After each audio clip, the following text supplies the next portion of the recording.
Hey guys, welcome back to the channel. This is a story about what if Deku became the hero out of time part 1. If you guys enjoy this what if and want to see part 2, comment down below and let me know before I start. Please do support for more awesome content and leave a like, and don't forget to subscribe to my channel and also share this video with your friends and check out the description in my playlist. The author of the story, YepTheRebel from AO3. So let's start the video. He vaguely remembers the small pink-haired girl and her tears. She was crying and grateful, but all Izuku could think of was the bodies lying in the building he had just saved her from. Her bright smile seemed to dim when she saw his expression. "It's my quirk. I can't control it anymore. I'm so sorry." He gives her a smile, but thinks the effect is ruined by the tears coming out of his eyes. Her hand reaches out to his shoulder. "This isn't right." "I'm sorry, Izuku." Her words are empty even when they're said with so much feeling, and all he does is wonder about how it came to be that she knows his real name. He wants to say it all right, but he long promised himself he wouldn't lie to them. Her quirk had been so cool when he had met her just an hour ago. You can distort someone's control over their quirk. That's so cool. In answer, she had given him a mix of an embarrassed, overwhelmed, and proud expression. Something had been familiar about the girl. His instincts were going wild, and all he wanted to do is run far, far away, but it was forgotten as soon as the fire started. He hadn't expected this. Hadn't expected it to be so destructive to their side too. Stupid. Not that he could purely blame it on the quirk of the girl. Things had been going to hell for months. This was just the climax. Planned as much as accidental. "Aikyo can help us," she says, stepping away and pulling one of the boys who were still standing in between the rubble to her. "He can make the time go back. Even if it's just 5 minutes, that's enough, right? You will help us, right, Aikyo?" Her eyes had gained a manic, hysterical glint, and her hands were pulling at the boy's shirt, who was frightened and rattled trying to get her of him. He doesn't know why she's talking about them as a pair. He doesn't know her. "You will help Izuku and me." It doesn't sound a lot like a question anymore. Her face is pulling in a mad smile. He interferes. "Wait, stop that, Aikyo-kun." He grasps her arms and the frantic boy's hands, trying to remove them from each other. He feels his heart stop.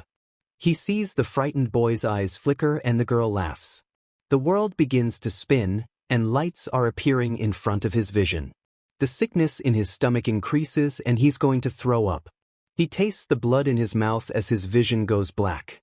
When Izuku wakes up, he's tired and confused. He is crying, barely conscious of what's happening to him. Everything is blurry. He can't think. His thoughts stop halfway. Almost as his brain is having errors with grasping the information it's getting. "Hush, Izuku. It's all right," a sweet voice says, and soft, nimble fingers touch his face. He knows that voice. He just doesn't know whereof. It frustrates him. He feels hopeless and muddled and just downright weird. He begins to cry harder. The voice, a woman, soothes him again. Izuku feels the darkness coming back again. He wants to fight it. He wants to find his voice and his sight and ask at least 100 questions. But the black is coming and not waiting for Izuku to catch up. He blacks out with a song sounding that he vaguely remembers his mother singing on sleepless nights. It takes a while for Izuku to catch up. The first few times he's conscious enough to actually think, he freaks out. The reason being his body, which is smaller than it's supposed to be. And younger, a lot younger. He isn't sure how much weeks or months the body old is, but that he's counting in weeks and months should tell enough. He's a baby. A baby who's embarrassingly incapable of doing anything. Which had become very apparent as a consequence of several events, some of them involving feeding and cleaning time with his mom. It had all been very scarring. It's not just his body though, it's also his surroundings. The house which he remembers from his childhood, and his mother who looks so much younger and healthier. He doesn't remember the events that got him here clearly, and he can't quite piece the puzzle pieces together. There is an insufficient amount of them and they can't seem to fit. He remembers the boy. The quirk of the boy, which had been turning back time, but only 5 minutes, had probably been distorted by the girl's quirk. The girl whose quirk was distorting other quirks. He feels he's forgetting something. Something important about that quirk, or something important about the girl. He doesn't know or remember the details. And he doesn't understand. The boy could only go back 5 minutes. This is not 5 minutes. He doesn't know what it means. He worries about paradoxes and meddling with time. But at the same time, he's tired and his mom is here. He wonders if it matters. He's pretty sure he has already experienced one of the worst possible outcomes there could have been, so should he worry about the butterfly effect? He can't actually ignore it though. He doesn't want to go back, but he can't stay here. His friend, the ones that are left, his mind reminds him, are still back there and they need help. Or maybe they aren't back there at all, and his whole old timeline has been unmade. He just doesn't know. Izuku, where have you gone now? His mother calls. His clumsy baby hands begin to wave, and bubbly baby sounds come forth out of his mouth as he tries to convey his location next to the couch. He asks himself if he really cares. As Izuku begins to grow, he realizes that he has to be social again with other people than his mother. This new life goes on too, and he's growing, but it's going so fast, and Izuku feels like he can't keep up at all. First it's in the dojo where he took up martial arts. He wouldn't be so vulnerable ever again. Then in school. Izuku doesn't like it. He gets nervous and unnerved around others. Adults don't know how to react to him. They get confused or weirded out, or sometimes, when he's lucky, they are just oblivious. The children are worse though. Children are something one cannot understand unless you're one. He's too smart for his age and he has this tiredness, this presence that children don't have. His mom knows but ignores it, and Katsuki is alright with it because of some reason, but the other children avoid him. In the end, children were so often more observant than adults. They know something is wrong with him. It's not like they're unkind or alienate him on purpose. Katsuki's friends play with and talk to Izuku sometimes, and they give playful smiles and laugh, and then it slips out of one of their mouths without even a pause before and after. Midoriya is weird though, you didn't notice. When adults have to rationalize their feelings though, it gets blamed on how smart he is. On how good he is for his age in martial arts. And when he's 4 it gets blamed on quirklessness. The children's feelings and instincts get left behind in the dust. Izuku doesn't know if he's relieved or disappointed. The first time Izuku realizes that there's something seriously wrong with him is when he's 5. Or more precisely when he's 5 and he breaks a door. He freaks out, smiles pleadingly at his mom when she finds the broken door and tries to forget it. He doesn't have any superpower anymore. He isn't supposed to. But then it happens again when he tries to shove the couch somewhat to the right and it shoots to the other side of the room leaving a dent in the wall, or when he picks up a pen and it squashes in between his fingers. It terrifies him. He doesn't know when the power burst will happen and how. He can't control it. His mom notices. At least she notices he has a special talent of destroying things in ways he shouldn't. She is pretty cool with it as soon as she sees how distressed he is every time it happens. She laughs and calls it just another one of Izuku's mysteries. Izuku is glad but still worried. He gets a fear he will accidentally crush not only things, but also people. He remembers how it is to have his quirk out of control, and it wasn't pleasant. Her hand was crushed and he couldn't help, couldn't touch. She was crying but trying to smile. It's all right, Deku. We're here to save you, but it wasn't. Izuku had crushed Uraraka's hand, and it wasn't all right at all. The weird thing is that is not supposed to be there. He knows he was quirkless at this age. He has even gone to the doctor and the whole bone in his foot thing was the same. This had never happened in his first life. It's different and wrong. He thinks this is maybe one of the missing puzzle pieces. He becomes conscious of the fact he begins to evade touches of others, even subconsciously. It's after months and months he relaxes somewhat, grasping that it doesn't happen often and most times only when he's feeling strongly, and if it happens he isn't able to stop it anyway. But the traces remain. He regains his old nervousness around people again, rather avoiding them than interacting. He struggles in martial arts classes because he could accidentally kill others. He is careful with everything he touches, in a futile attempt to not crush anything on accident. Feeling lonely all the while he tries to find a solution to the super strength that isn't a quirk but also is. That isn't supposed to be his but also is. And that is he's not able to control but also is. It's late. Past midnight and there's crying in Izuku's bedroom. Inko sighs. Izuku? She knocks on the door 2 times. The sniffling immediately quiets down. An almost even voice sounds, "If it wasn't for the crack on the last word, what is it, Mom?" 𝐒𝐭 sighs again and opens the door. The light of the corridor falls inside the dark room of Izuku. It's cold inside, as the drapes are half closed and the window is open. Some of the light of the street falls inside, just enough for 𝗏𝗏san to see the rumpled sheets and Izuku, who's sitting up in sweaty pajamas and trying his best to look as if he's not been crying. 𝗏𝗏san is his mother though and sees the tell signs in less than a minute. The not entirely covered up tear tracks reflecting in the light from the corridor. His eyes who have a haunted shine to them, and the hands who have a minor tremble in them. "Oh, Izuku." She ushers him out of his bed, giving him new, clean pajamas and then pushes him downstairs to their couch. She sits him down and turns to the kitchen next, setting up water for Izuku's favorite tea. She takes care to put out the lights of the corridor and any other rooms before she grabs some cookies and puts the tea leaves in the hot water. She sets everything on a tray and moves towards Izuku. 𝗏𝗏 sets the tray down on the low table in front of them and sits down next to him. Izuku has already gotten them their large blanket and had moved the pillows just so. She gives him his mug and picks up her own. They sit in silence for a few minutes, just blowing the steam from their mugs and staring in front of them. The room is dark. It always is. They don't turn the lights anymore in this room at these times of the day. The blanket that is huddled around their shoulder is old and smells like these exact nights. It's still soft and has several patches repaired and filled with other fabrics and motifs. 𝗏𝗏 sometimes wonders what they're going to do when Izuku has to leave the house.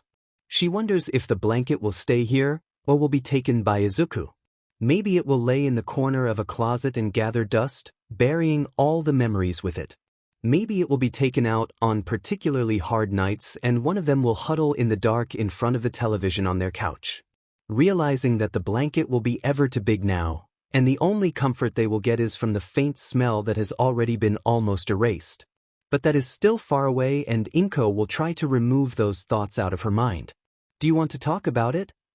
The question is too loud in the quiet room, but it's one of routine. Izuku shakes his head. Also routine. 𝗏𝗏 nods, and she turns on the television. This time she decides that they will watch the All Might documentary, an old one they've had for ages. She had gotten Izuku it when he was 3.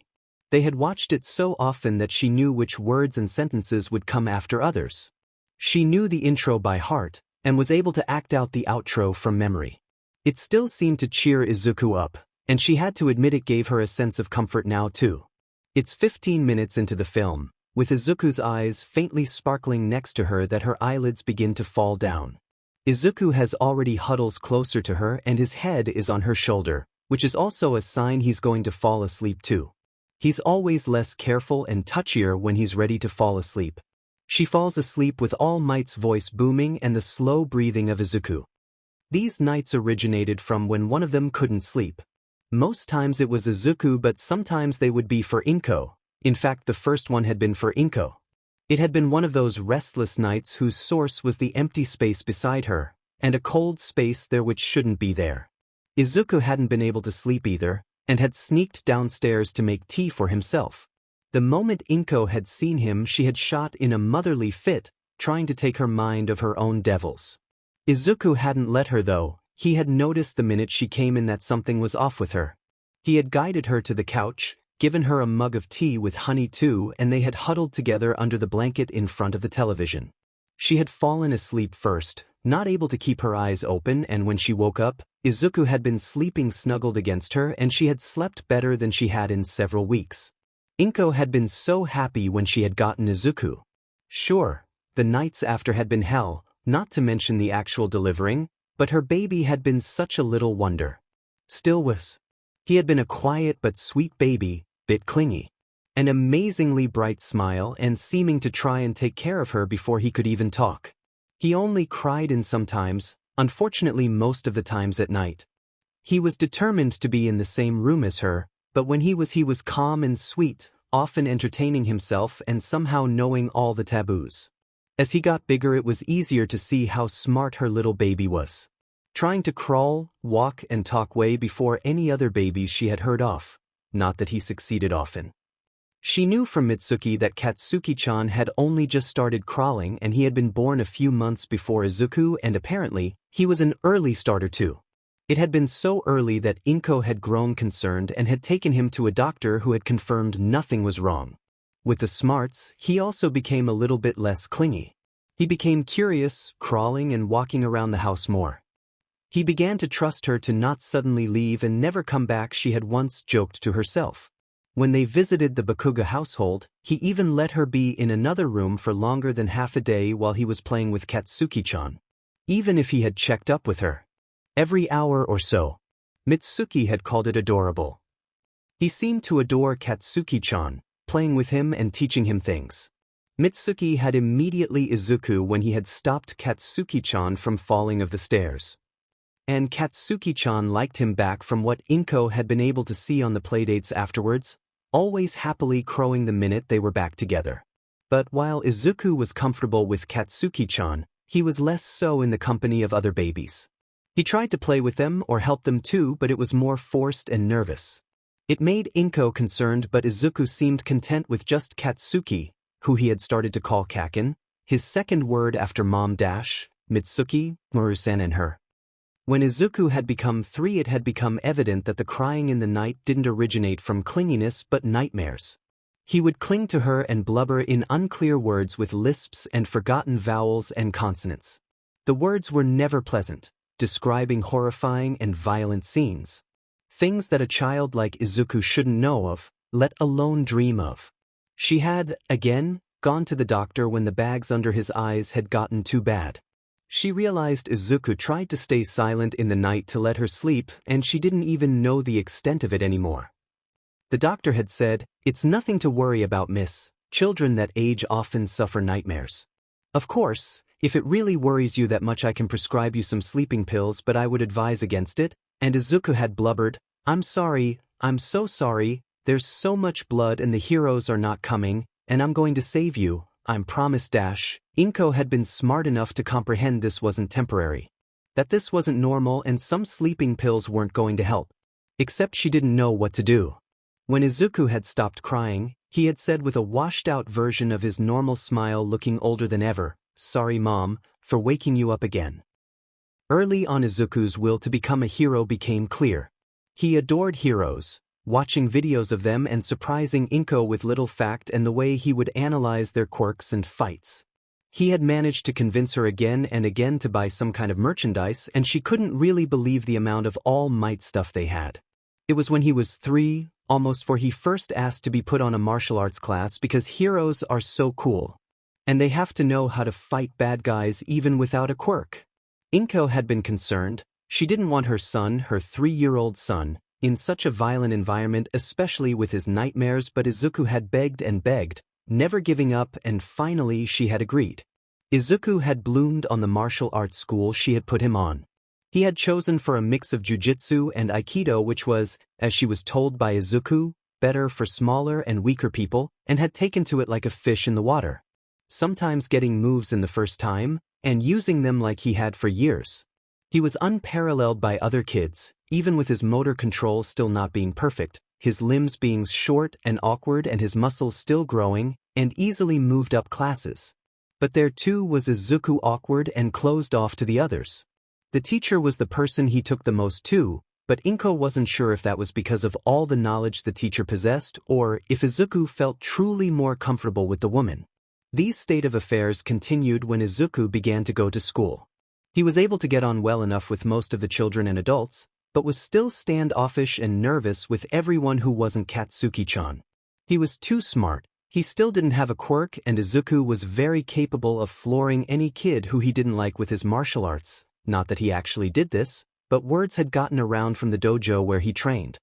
She knew there were reasons why Izuku himself, and even why other kids, didn't feel comfortable to become more casual and closer. She knew Izuku was happy like this. It didn't mean she wasn't concerned. Especially when it became apparent he was quirkless.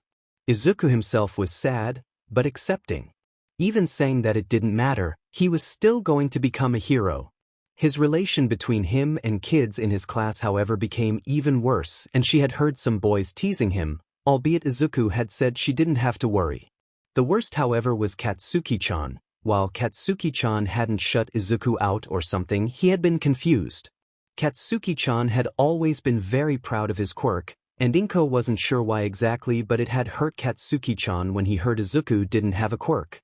𝗏𝗏, Mitsuki and Masaru-san had tried to make Katsuki open up about it, and tried to push them back together, but the fact was that even their relation took a hit.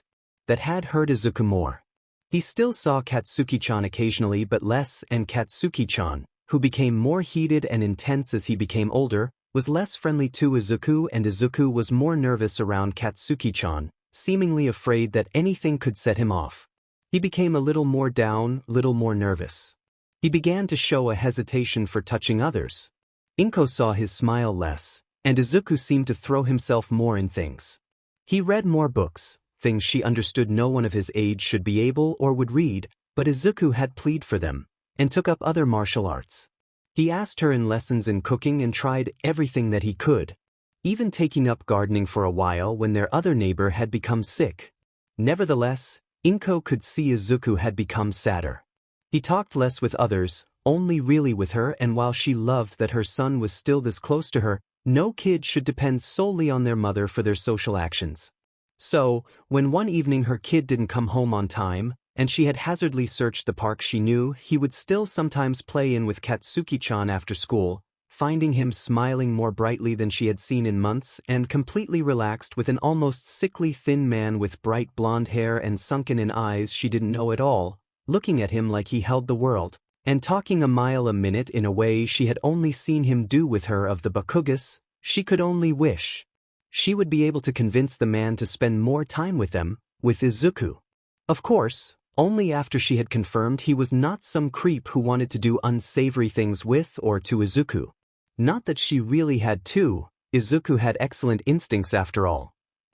She still wants him to interact with children his own age though, no matter what Izuku says. The first time Yagi meets Midoriya-kun, he's walking through the park after he went grocery shopping. It's a lovely day and the sun is shining. It's warm outside and he's surprised he doesn't see more people out in the park. He is deep in thought, and really just minding his own business when a young and rather plain-looking boy collides against his legs. The boy falls on the ground quite hard, but he doesn't give any reaction. He sits up, stands up, picks up his bag, moves his head up, looks up into his eyes with his own bright green ones and begins, "I'm very sore," then he bursts out in tears. Yagi is understandably confused and panicked. The late reaction only making it worse. And while he could normally just smile and say some encouraging words and any kids would stop crying, that's in his hero form, but now he's in his original form, which is more terrifying than comforting. In the back of his mind, he also realizes that this is a boy around the age of 6 or 7 and where are his parents. So, Yagi tries to comfort him, kind of fluttering and asking where it hurts. The boy takes a few minutes to calm down and after that tells him, "Nothing hurts, I'm all right." "I'm sorry, mister, I didn't mean to do that," while looking up with big eyes. Yagi really doesn't know how to react to that statement. The boy was staring at him. It's quite all right. I'm sorry too." After that awkward exchange, at least for him, the boy left and he had expected that they had parted and would never see each other again. He was wrong. You see, apparently, something Yagi had done in those awful few minutes had made him worthy of the boy's admiration, or at least attention, and a few minutes later he turned up again, this time with 2 cornets ice cream, and had shyly apologized again, and somehow had pulled him in a conversation after he had given him the cornet with the sprinkles and vanilla ice cream, which surprisingly had been his favorite, even though he would never admit the sprinkles thing. And then, almost 2 hours later, Midoriya's mother had turned up, looking extremely frazzled.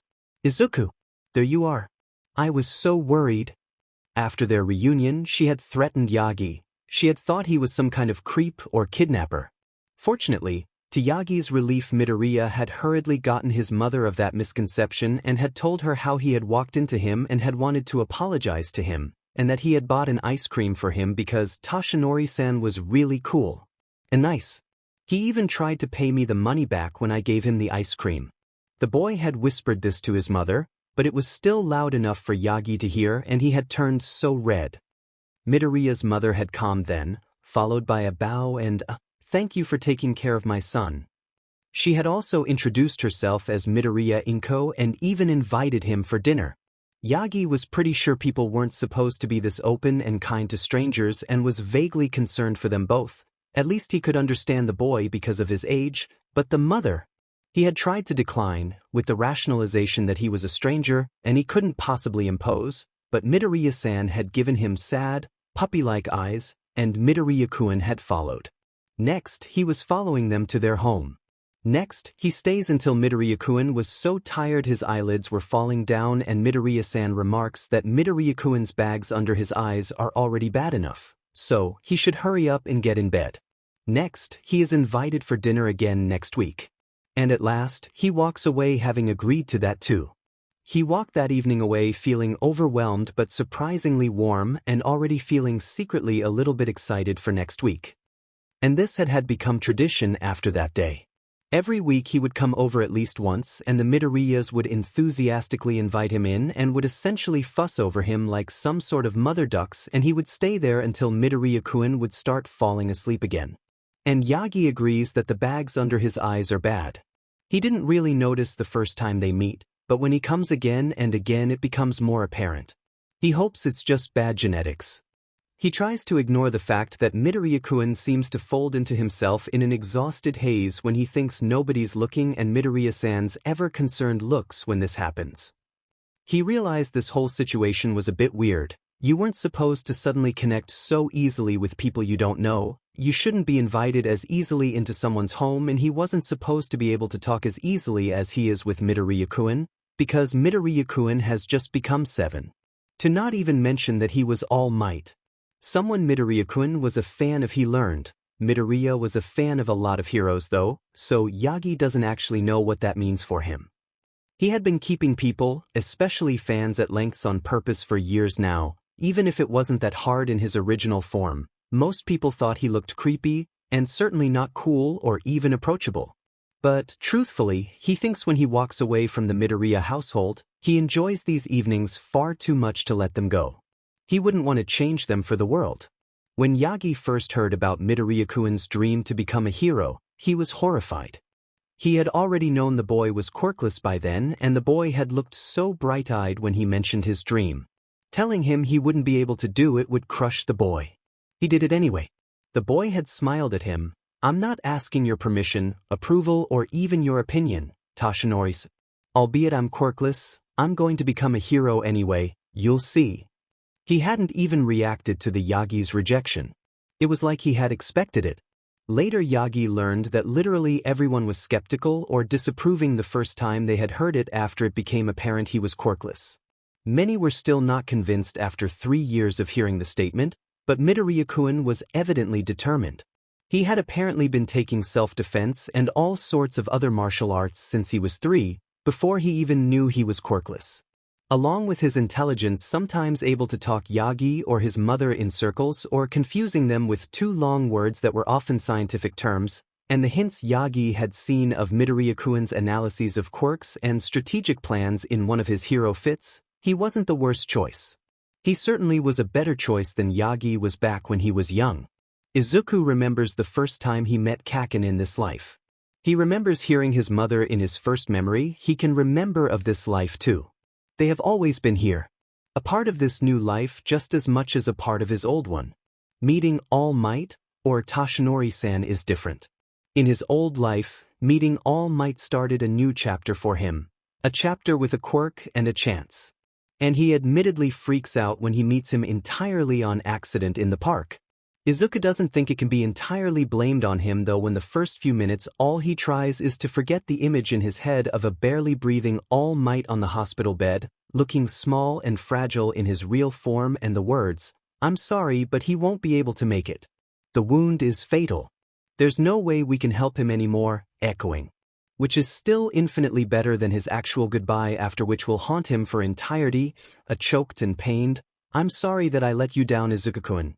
Tears that won't stop falling and a reassurance they both know to be a lie. But still hurts so much, and Izuku can't focus.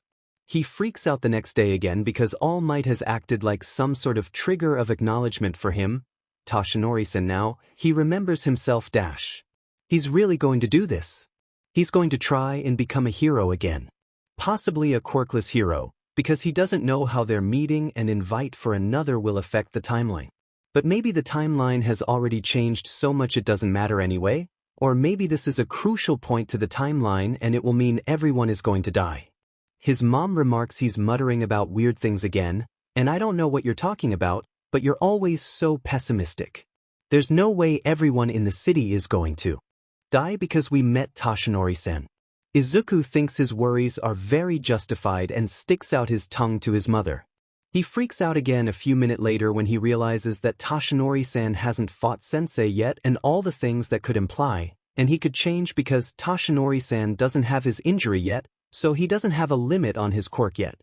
So, if Izuku prevents the injury in some way he hasn't yet discovered, 𝗧𝗵𝗲 would be possibly healthy and easily able to fight for years. But then there was a large possibility 𝗧𝗵𝗲 wouldn't want to pass his quirk to him anymore. After all, 𝗧𝗵𝗲 had been pressed for time the last time he had met him, and if he had more time Izuku was certain he would choose someone else, someone better.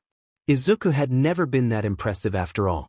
Izuku knew himself though, and he wouldn't let 𝗧𝗵𝗲 get injured if he could prevent it, even if it would make his life a lot harder. So, he was going to help 𝗧𝗵𝗲, but how? Maybe he could turn. His mom sighs and slaps him on the back of his head. Izuku looked in disbelief to the phenomenon in front of him. It was 𝐭𝐿, a small baby 𝐭𝐿. He was chubby with a sprout of blonde hair on his head and an adorable baby blue onesie with baby chicks on it. He was looking back at Izuku with equally big eyes. Izuku heard giggling behind him from his mom and the Bakugo couple. He moved to turn back to them. Baby 𝐭𝐿 didn't seem to like his lapse in attention though, loudly demanding it back with several cawing noises and an attempt to move to him, which failed. Izuku looked with wide eyes as baby 𝐭𝐿 toppled over from his sitting position with an absolutely terror-filled expression on the soft pink pillows next to him. Izuku looked at him hesitantly, this time actually turning a little bit around and looking at his mother for help. His mother, not getting the message at all, just waved her arm at him and gestured back to 𝐭𝐿. The adults were still giggling. They didn't have any mercy at all. Izuku turned back to 𝐭𝐿. He looked at him a little closer. 𝐭𝐿 looked miserable and ready to throw a tantrum in his awkward position. He was floundering around with limbs that were obviously not listening, and Izuku felt a surge of empathy. It was a struggle he had been experiencing for weeks now. He slowly moved on to his knees and arms, concentrating very hard on not falling over, and moved a little uncertainly to 𝐭𝐿, trying to discern if 𝐭𝐿 would in fact throw the tantrum if he came closer. In reaction, however, 𝐭𝐿 moved his arms awkwardly to him in a gesture Izuku recognized as one to indicate he wanted to be carried. Again, Izuku turned back to the adults in hope they would help him with dealing with the baby. They were red-faced, and were evidently trying to hold their breath to not burst into laughter. Masaru-san was holding a camera and pointing it at his face. He felt rejected. Izuku moved even closer to 𝐭𝐿, close enough to touch. He patted him on the head. The tears, which were still very close to falling, suddenly seemed to disappear, and 𝐭𝐿 crowed and waved his arms excitingly around, almost hitting Izuku in the face. That was more familiar. Then 𝐭𝐿 began to look at him pleadingly, his arms waving, becoming more urgent. Izuku grabbed one of his arms when it almost slapped it in the face again. 𝐭𝐿 again made an excited sound. Izuku looked at him searchingly. He tugged the arm softly. 𝐭𝐿 began to baby talk to him gravely. Izuku was so very lost. He made a babbling sound back. 𝐭𝐿 squawked at him.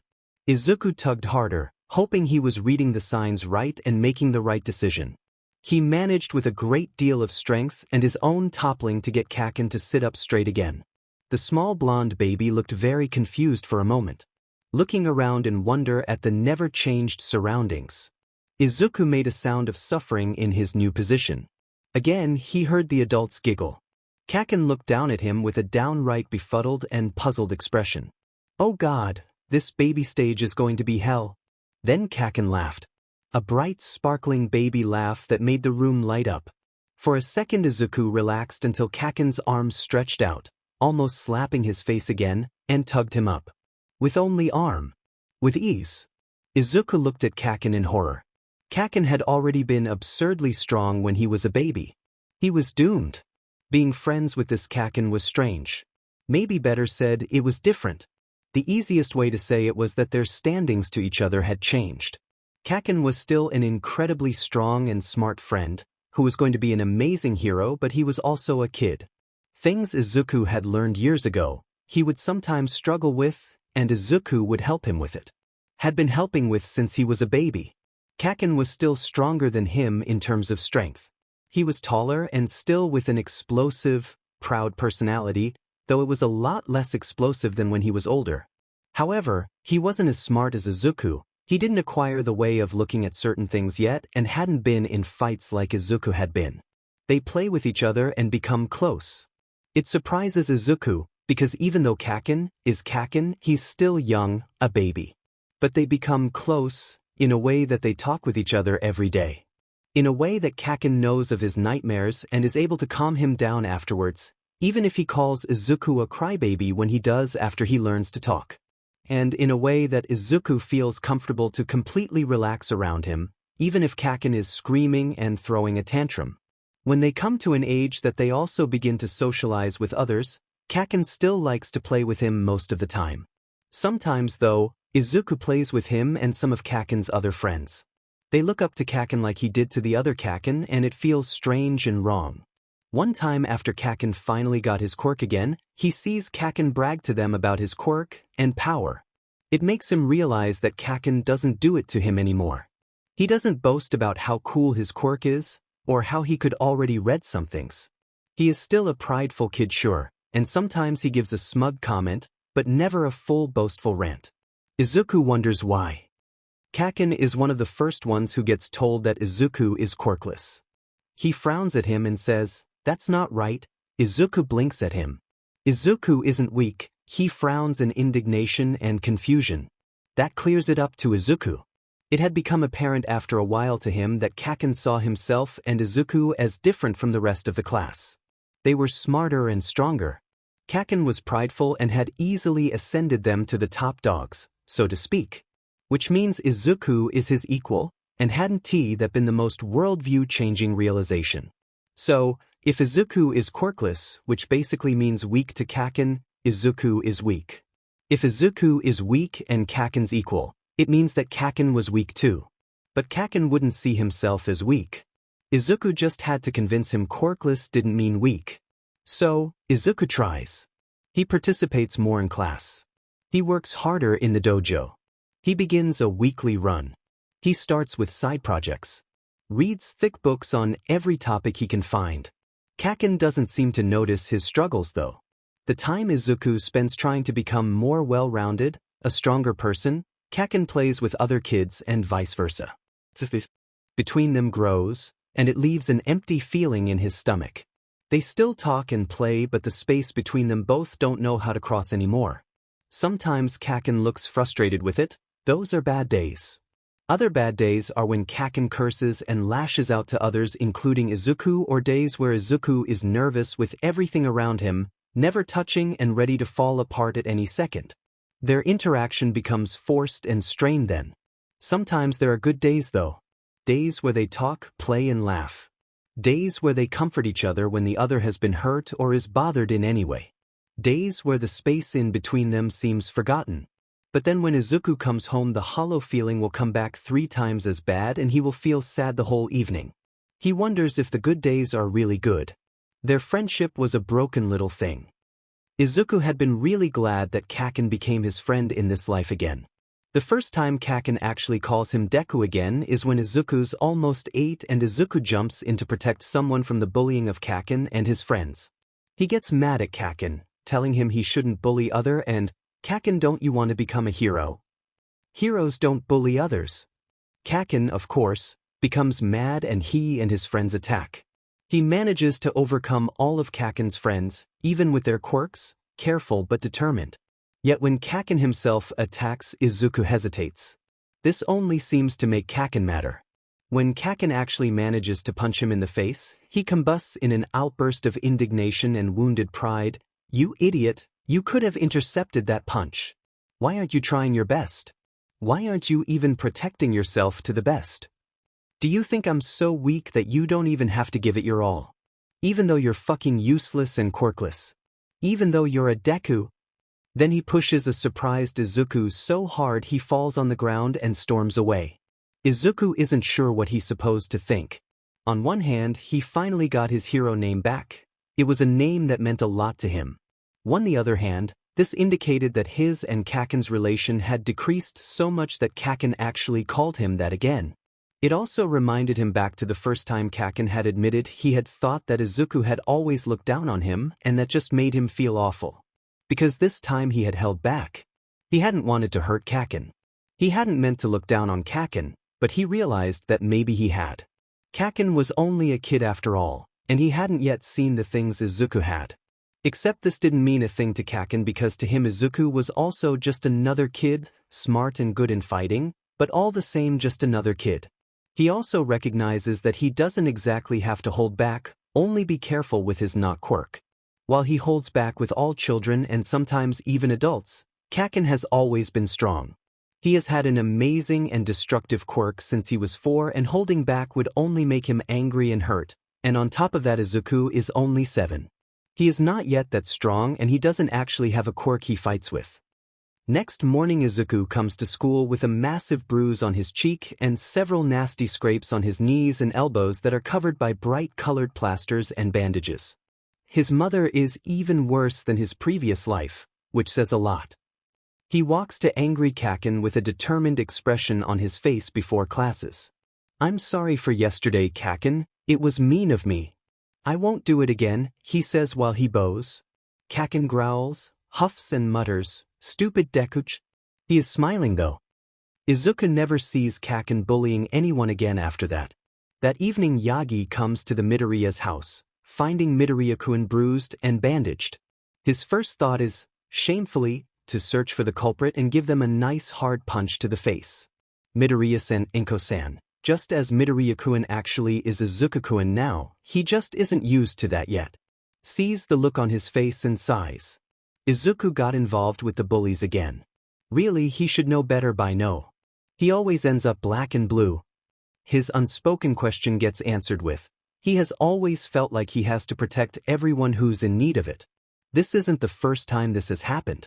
I think it's really admirable of him to stand up to bullies, especially if he does it for others, but I wish he would stop.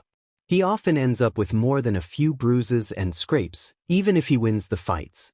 Then she rounds on Midoriya-kun. "And you, young man, were it the older kids this time again? You promised me you wouldn't fight with bullies older than 16 last time. Don't think I've forgot dash." Midoriya-kun's shoulders pull up and he curls in on himself. It wasn't the older ones this time. It wasn't Eve. Inko narrows her eyes and interrupts him. "Huh? What do you mean with that?" This time, Izuku, have you been holding out on me? In a manner which Yagi will later recognize, which is quite like Bakugo Mitsuki when she's scolding Baku-kun.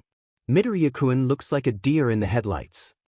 Later that night Midoriya-kun tells him his mom was exaggerating. He's been having martial arts classes for years and he had almost perpetual bruises on his skin because of that, so really he has had worse. Plus, someone has to help the victim, and the fact is that the bullies most times don't even win, so it's not like he's taking extreme risks. He sounds a little bit proud of that fact.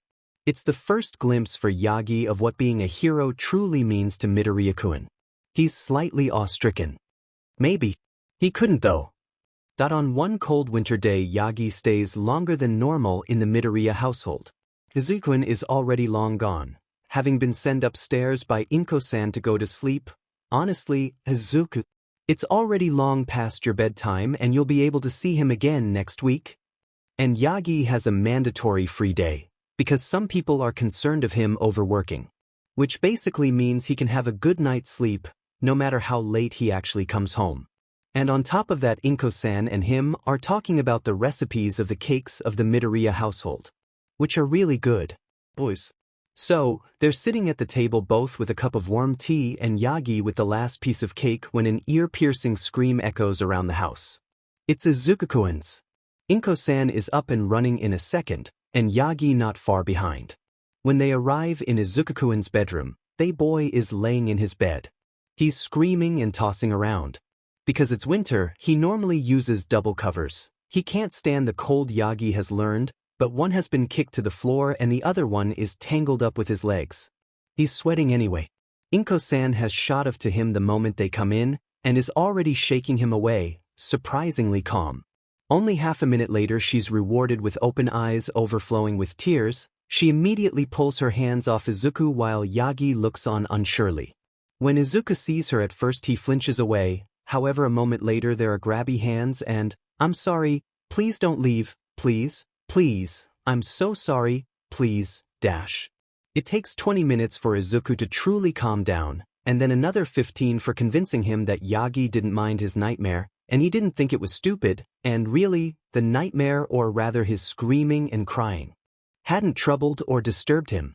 He comes to learn that these happen more often, which is how his mother knew what to do. You can't touch him immediately when he wakes up. He may mistake it as an attack, but hug him immediately when he starts crying. It calms him down. Pay attention to his signals though. Sometimes he will freak out instead of calm down if you hug him. And this was an especially bad one, because normally he doesn't scream loud enough to wake the entire house. With this explanation, he gets another hoarse apology from Izuku-kun for bothering them. He learns 𝗏𝗏san is concerned about them, but she doesn't know what to do. They've already been to the doctors several times, and they don't know how to deal with them anymore either.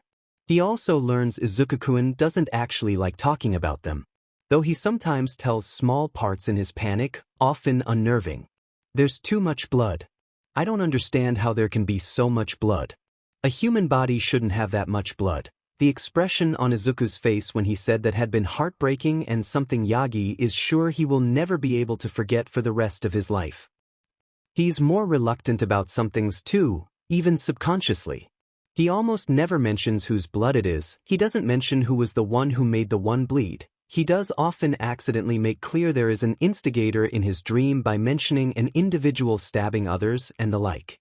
Yagi is not sure if it's always the same one yet, but he doesn't like it one bit. He does however finally realize the origin of Izuku's ever-present eye bags and how it came to be that Izuku-kun sometimes says such morbid things with a straight face, albeit it's heartbreaking to think of a 4-year-old Izuku crying for hours after dreaming of them. The only positive thing that comes from that night is that they all become somewhat closer. 𝗏𝗏san silently tells Yagi she's relieved afterwards because now she finally has someone who would be able to take care of Izuku-kun besides the Bakugas when she's away, or if something happens to her. This gives Yagi a really happy and fuzzy feeling inside dash. Izuku feels more confident when talking to him and has to filter his words less, and even invites him back in his bedroom again, which apparently, if he's to believe 𝗏𝗏san, a huge sign of trust. Izuku has a surprisingly plain room, if it's not for the rows of books and 2 walls completely plastered with all kinds of posters of heroes. The biggest being one of All Might in the middle of the first wall. He knows that Izuku thinks highly of all heroes. It does, however, and he will deny this, makes him grin for days when he learns that he himself was actually Izuku's favorite. It's cold and dark when Izuku, who had forgotten his jacket, is shivering and running home. He almost misses the scream in his haste to get home. The alley is even darker than the street behind him, and all he can see is dark shapes. He ignores the cluttered trash bags and old cardboard boxes laying around. He can hear what's happening as his eyes adjust and search for the culprit. There's a woman is screaming, but it's muffled. The sound comes from a figure half sitting, half laying against the walls that close the alley in. Another figure is bowing over the woman, hands roaming, and Izuku sees a flash of teeth reflect in the light coming from the street. There's yet another figure laying on the ground making muffled protests who's held down by 2 others, one of them also roaming with their hands. One last figure is standing, most likely another one of the assaulters, looking ready to step in if one of the others need help, and probably on lookout too. He doesn't seem to notice Izuku. The first thing Izuku does is crouch behind some boxes and call the police. It feels awful, but Izuku is young and weak and there's no way he can say for sure he will be able to help those 2. It would be foolish of him to rush in only to become just another victim. His location and explanation to the man who picks up the phone is rushed and hushed. Then the woman screams again. Izuku abandons the telephone and the urgent voice coming out of it as he begins to crawl. He sneaks closer under the cover of darkness and has hit the lookout's pressure point on the neck in less than a second. He instantly hides again behind some of the trash cans, peeking through a small opening. The figures stop and focus on their last member when a loud thump announces the falling down of them. 𝗧𝗓𝗓? Fuck, 𝗧𝗓𝗓, what are you doing, man? Only silence is their answer, and the one crouching over the woman curses and hisses a command to one of the other to check on 𝗧𝗓𝗓. The man grumbles and hisses something of a warning to the figure laying on the ground. Again, Izuku sees something reflect in the light, but this time he realizes to his horror it's a short, sharp knife which if held in the man's hand. Izuku has no idea what he's supposed to do now. He rushed in with absolutely no plan, and some of the element of surprise is gone now. The figures are obviously more cautious now, not knowing how their companion landed on the ground. He feels emotions swell up in him and tears gather in his eyes. His body is betraying him as it had done so often in this second life. No longer used to suppressing the violent emotions and keeping them inside. It had gotten better, but Izuku should have known that when he was thrust in such a situation with no warning the emotions would get the better of him. But no. There were two figures on the ground, they were being bothered by others. They were being groped and that situation could worsen fast. He couldn't be selfish in his panic. He would help them. And in a flash, he softly opens his back and fumbles through the content. The steps were getting closer. A lighter. There is a lighter in his back and fingerprint powder, but he needs more. He hastily looks around him. There is a metal disc, which most likely had been some cover for a trash can or something. Furthermore, there were boxes and some other trash. His eyes zoom in on some well-weathered steel wool pads and a few old newspapers. He does the first thing he thinks of, grabbing his bag. He hurriedly throws the newspapers and wool pads in it. He hears the man start because of the sounds suddenly coming from his position, but then he has already grabbed the metal disc and gotten in position. He flicks it with all his might to the man who was approaching. The man still tries to avoid it, but he notices it too late. When it hits him full on the head, Izuku rushes out at the man. In the moment of shock of the other, his grip on his knife loosened and Izuku slaps at the hand, the knife falling out of it.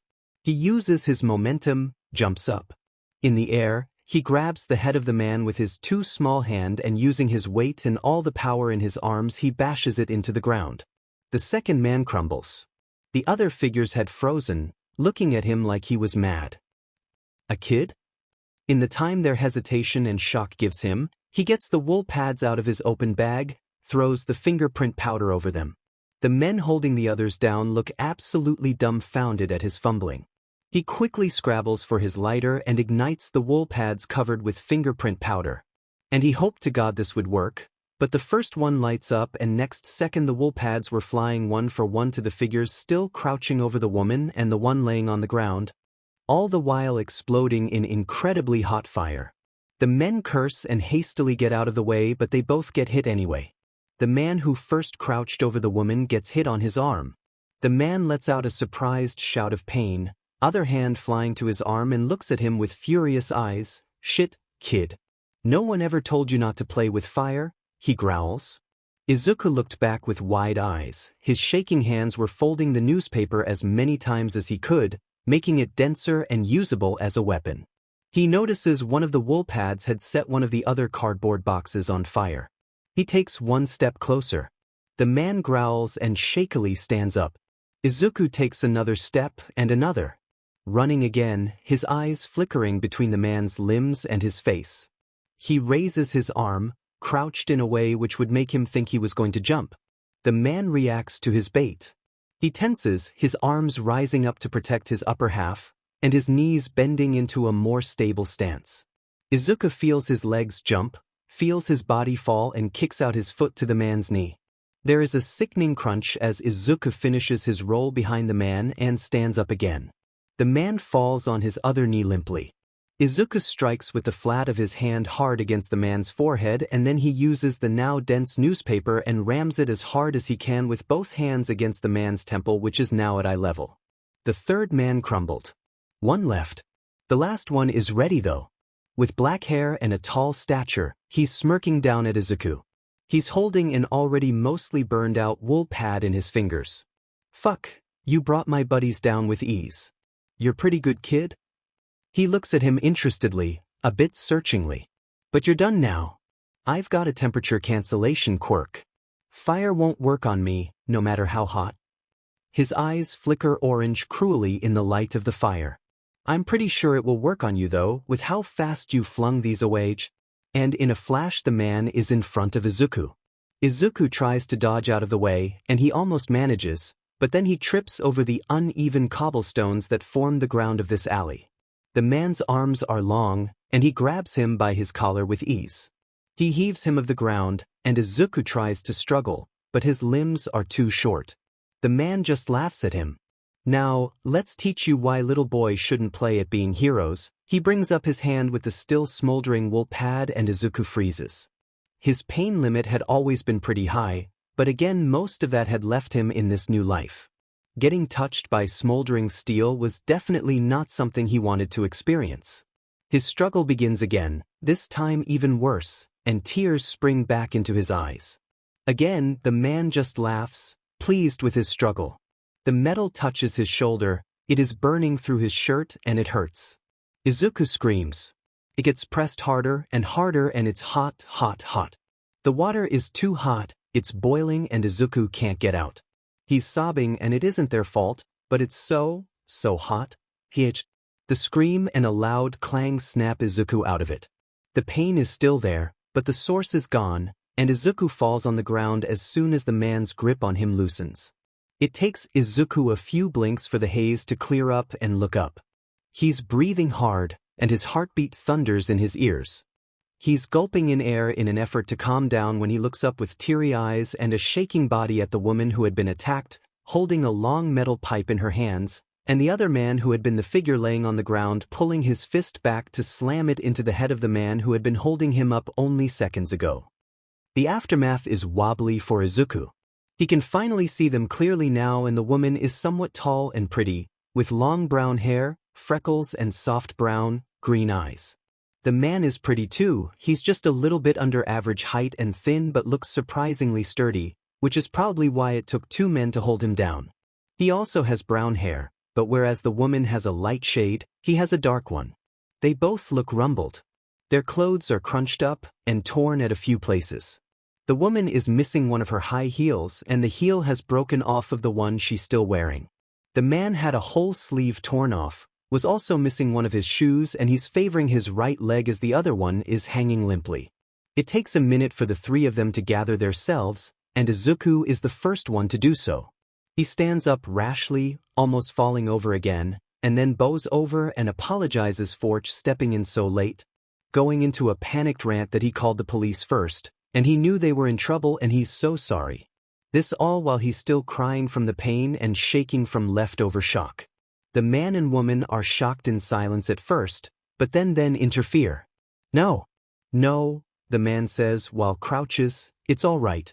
It was a good decision to call the police. I would even call interfering personally rather rash and brave. You're still a kid after all. Izuku just shrugs nervously and only slightly mollified. It's what anyone would have done. The woman crouches next to the man too, and hushes Izuku. She grabs her jacket, pulling it off, and throws it over Izuku's shoulder. Which leaves him appalled because even though he's not sure anymore if he's shivering from the cold or the shock, the shirt of the woman is torn, and it's easy to see her chest, stomach, and bra. Izuku tries to give it back, but the woman shakes her head. The man with her offers her his own jacket to her, but that one is so torn that it still doesn't cover up much, certainly doesn't help with the cold. This time, he tries to trade. Sure, it's nothing to worry over. This jacket is plenty.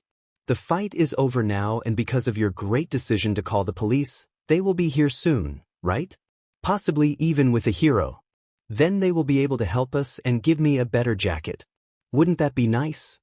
She smiles at him, and while Izuku feels slightly belittled, because he just got them out of that predicament, he wasn't hopeless, he doesn't need to be comforted, he also actually feels comforted. The woman is kind, soft-spoken, and calm even with what happened to her only a few minutes back, and he takes comfort out of it. Izuku is not calm at all. He's quivering and upset. I'm Nakata Miyu, and this is Yoshinaga Jiro. What's your name? He doesn't understand how they're so calm. I am Midoriya Izuku. It's nice meeting you. They chuckle weakly and the man comments, not the ideal circumstances I would say though. Izuku smiles shakily in answer. After that they buck up. The woman asks the man to look out for their attackers and make sure they were still unconscious while she and Izuku begin to look for their stuff. Izuku's, the woman's and the man's bag with their contents and Izuku's phone found later, they decide better safe than sorry and begin to move out of the alley, leaving the shoes behind. The man still keeps an eye out for the figures laying on the ground in the alley, the woman is on lookout for the police and Izuku is sitting on the ground leaning against the wall, exhausted, still a bit panicky and in pain, and completely ready to collapse.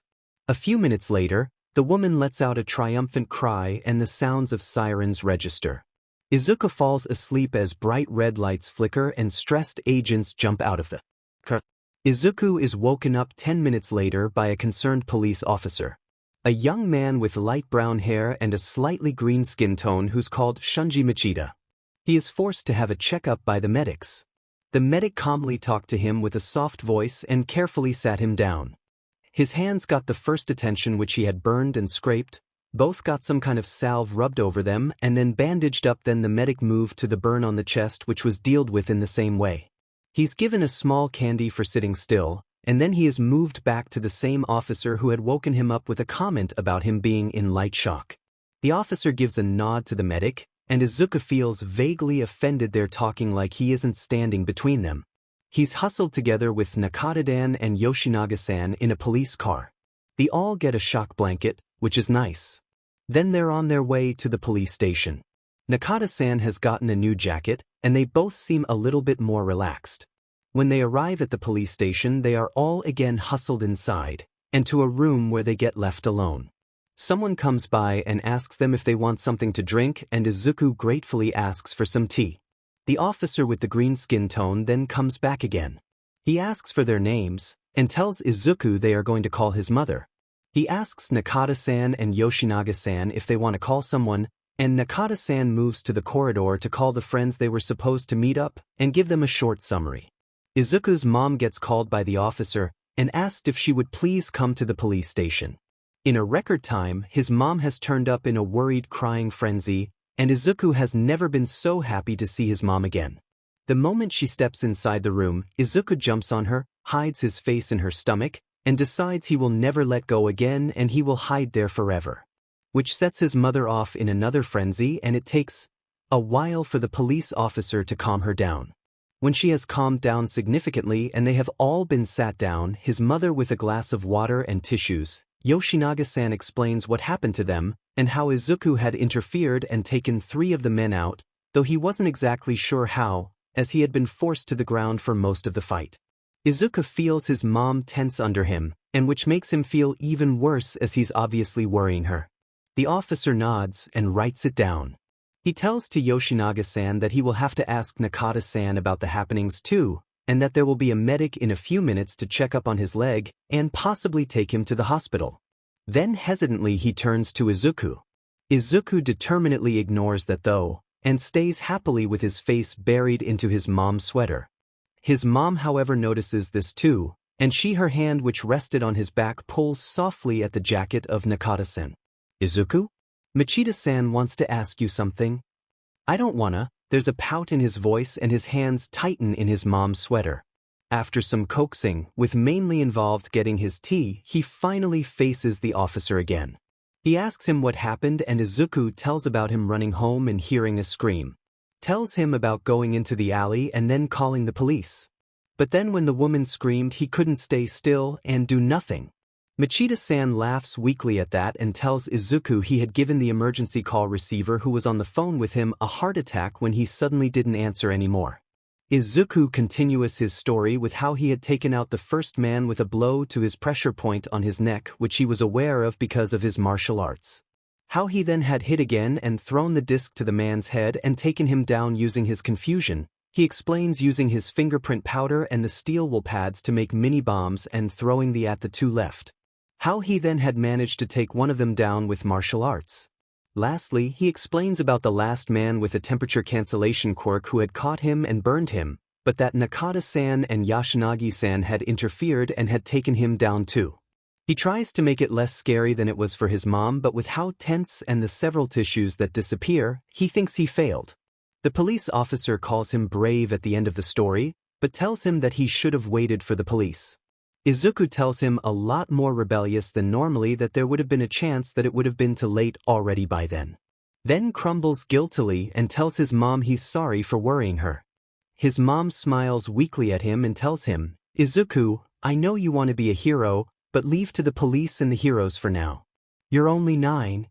Izuku tells her again he's sorry, but also tells her he couldn't just leave it alone. This is the first time this happens. The first time in this life he defends someone not just from bullies, but from actual criminals. He does it in a filthy, stupid alley, and in the end, he needs to be saved by the victim themselves. But the victims are thankful. When they say goodbye to him that evening, there are tears in their eyes and they both give him an affectionate hug, telling him to come visit them sometime. When he's home, he has at least a dozen nightmares of the encounter. The face of the man burning him changing and his voice warping, until he's an entirely different person. He hyperventilates once, throwing up in the toilet before he can calm down. He thanks God that his mom is on a grocery run when that happens. He meets the couple again the same week, the last time for their report against the attackers. They give him home-mode cookies and their telephone number. They talk with his mother, telling her she has raised a gem, giving her their number for if they ever need a favor of some kind, and set up a date with her to meet again. Their smiles are bright and happy. They make it worth it. It's what he tells himself when it kind of spirals down from there. Izuku gets a sudden special talent for finding others in need other than victims of bullies. Most times small things, people being lost, people having lost something or someone, people in need of a small patch-up because of a nasty fall, or even just helping getting a cat out of the tree. He now always brings a first aid kit with him everywhere he goes. Something bigger things, the time he sees someone crying over a torn open body of someone else on the ground a month later with another grinning manically down at them, or when a blood-soaked man stumbles out a side street, or when someone screams for help around the corner. He now has the number of the police on his speed dial. He gains something of a name at the police bureau and the neighborhoods near where he lives. With especially bad cases where the police needs to be called, he first worries about the legalities, the word vigilante falls, but everything he does is in defense of others and legal. He's a kid and he doesn't have a quirk, which apparently makes him immune to more than half of all the laws. The police officers give him concerned frowns, but accept that they can't do anything because it isn't like Izuku does this on purpose. He honestly does come across the cases on accident. And when he does, well, he can't just leave them alone. They tell him to be careful and next time wait for the police anyway. He still freaks out with most of those bad cases, and officer named Tamikawa-sansa, who was highly involved in his second incident and who you can mainly recognize because he has a head of a cat, gets in the habit of calming him down after Izuku almost has a breakdown in the middle of the police station after a particular bad almost backstabbing in another alley. It isn't exactly ideal. Izuku gets even worse bags under his eyes. His mom is concerned, and the police officers are too. He gets lectures, to which he will always say the same thing. But I couldn't just leave them alone. They needed help, and then they always sigh and try to convince him to wait for the police the next time again. Just because they need help, doesn't mean a 9-year-old boy should offer himself up with the possibility of getting hurt. You should leave it to the adults. A kid shouldn't have to deal with these things. Izuku, please stop this. I will ground you. You can't go on like this. He tries that once. The woman gets stabbed and the police find Izuku sobbing with 2 bodies on the ground. He's trying to stop the blood, prevent too much blood loss. Izuku has a full-blown panic attack after that, and when the officers try to convince him afterwards when he has calmed down again to wait for the police and that this was worst-case scenario, they sound resigned. Tamawaka-san tells him, as long as you continue to call the police first, before you interfere, and organizes a self-protection lesson plan together with several other officers. He forces Izuku to come to the police station to take one of the lessons every week with one of the officers. He also gives him several books he has to read on self-protection and a special Izuku kit, which is a completely normal leather handbag on the surface but contains several pepper sprays, a taser, a stun gun, a small first aid kit, a pocket knife, a lighter, a bottle of water, some substances, and a kind of emergency whistle. He urgently tells him he should carry it with him everywhere, and Izuku looks at the bag in disbelief.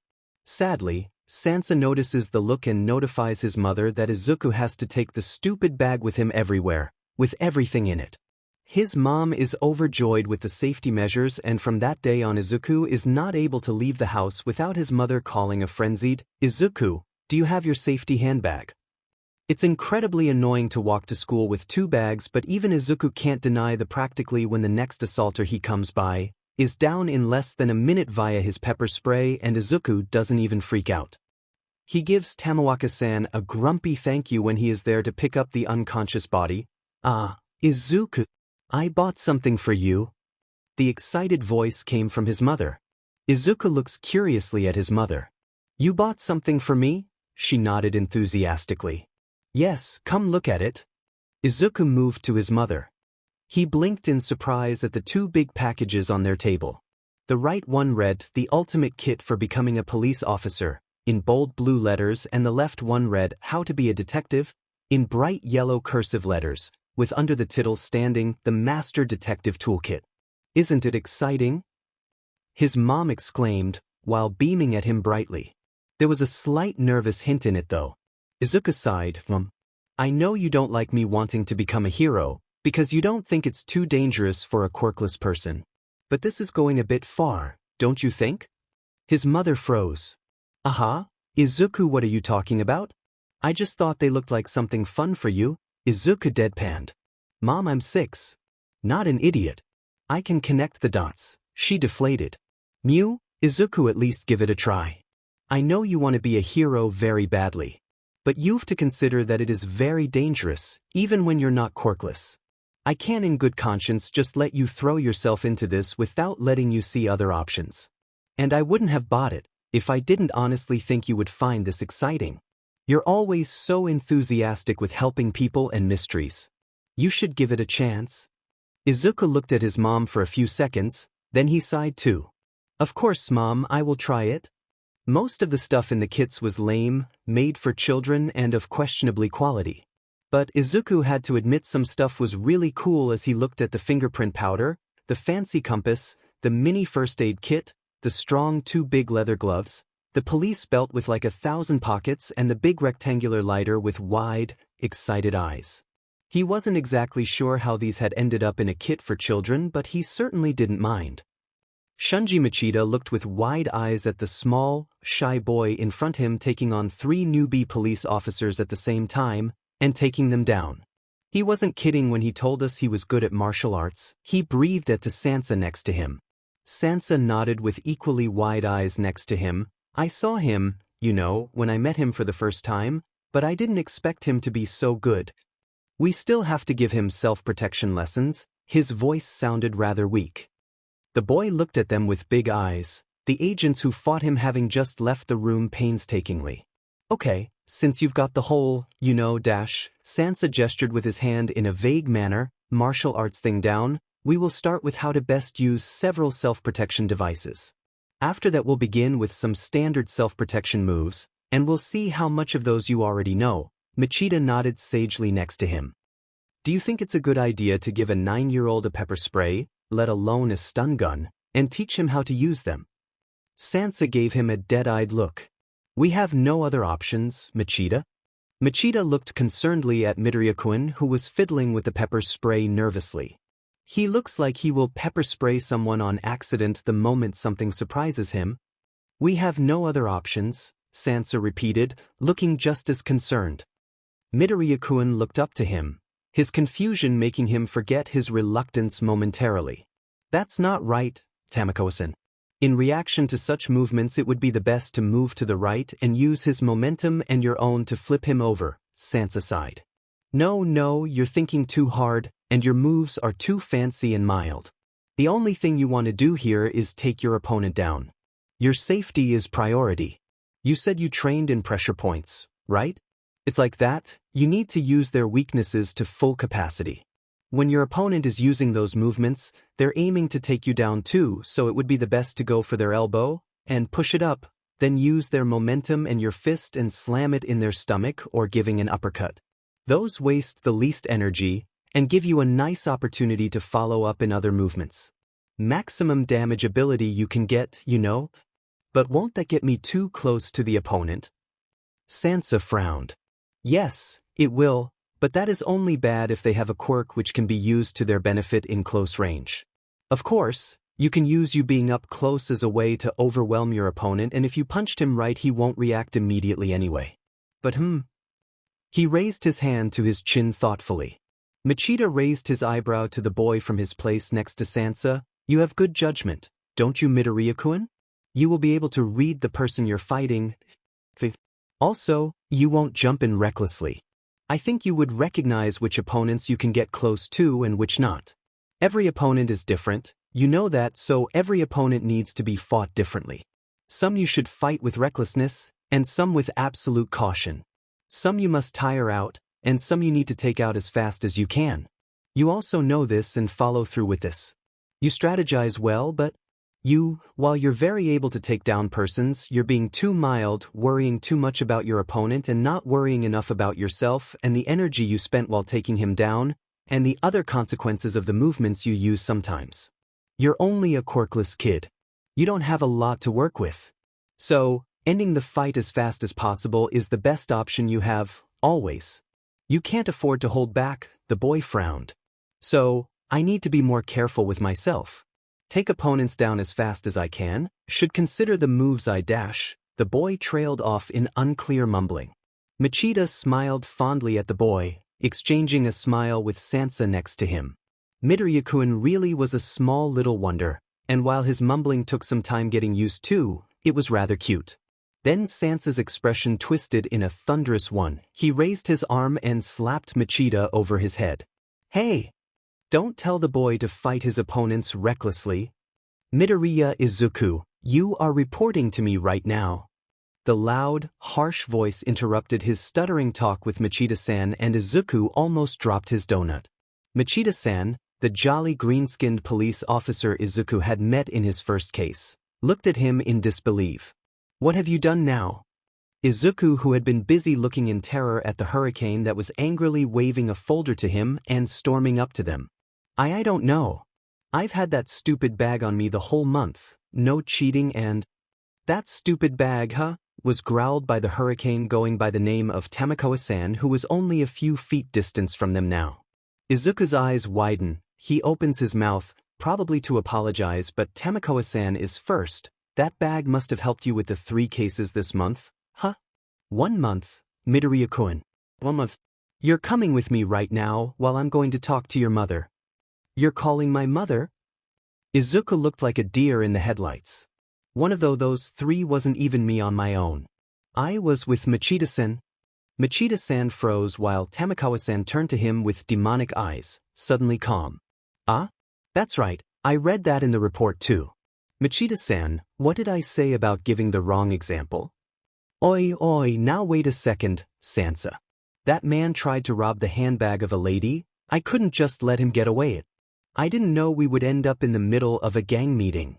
I would never have let the boy follow otherwise. Machida-san shot a suspicious look at a nervous Izuku. I would probably never have even ended up in that situation. How do you get in trouble so quickly? We were going on a grocery run. How do you even bump into a pedestrian so badly, you end up in a gang meeting? He mumbles grumpily. Sansa, however, seems to ignore his pleads, slapping him over his head. Oh hey. Stop it. I can't believe you're being way too happy-go-lucky. Tamikoa-san tells Machida-san angrily, as he grabs him by his ear. Ow, no, not my ear. Izuku feels the laughter bubbling up at the comical scene of Machida-san being dragged around by his ear and scolded by Tamikoa-san. Again, Izuku had easily noticed that the 2 officers who took most care of him clashed often, especially when Machida-san did something careless, and Tamawaka-san would get annoyed with it. It was kind of like Kaken and Kirishima in his last life, but very different at the same time. It felt familiar and comforting, small giggles escaping his lips. If he wouldn't have closed his eyes while giggling and would have looked, he would have seen the softening of the eyes of both the officers and the soft smiles they both gained. They didn't see the timid boy smiling that often, even after knowing him for several months now, and while his mother had told them he was already smiling a lot more now. It was a joy to see him laugh. As it was, he only noticed Tamikawa-san's angry voice after Tamikawa-sansa had snapped out of it. "Don't think you're off the hook too, young man." The first time Yagi meets Bakugo Mitsuki, he is, reasonably intimidated. Izuku-kun is apparently still out playing with his friend Bakugo-kun, and Yagi arrives as Inko-san and Bakugo-san are excitedly talking to each other. Bakugo-san, or Mitsuki-san as she immediately demands, is a force, certainly.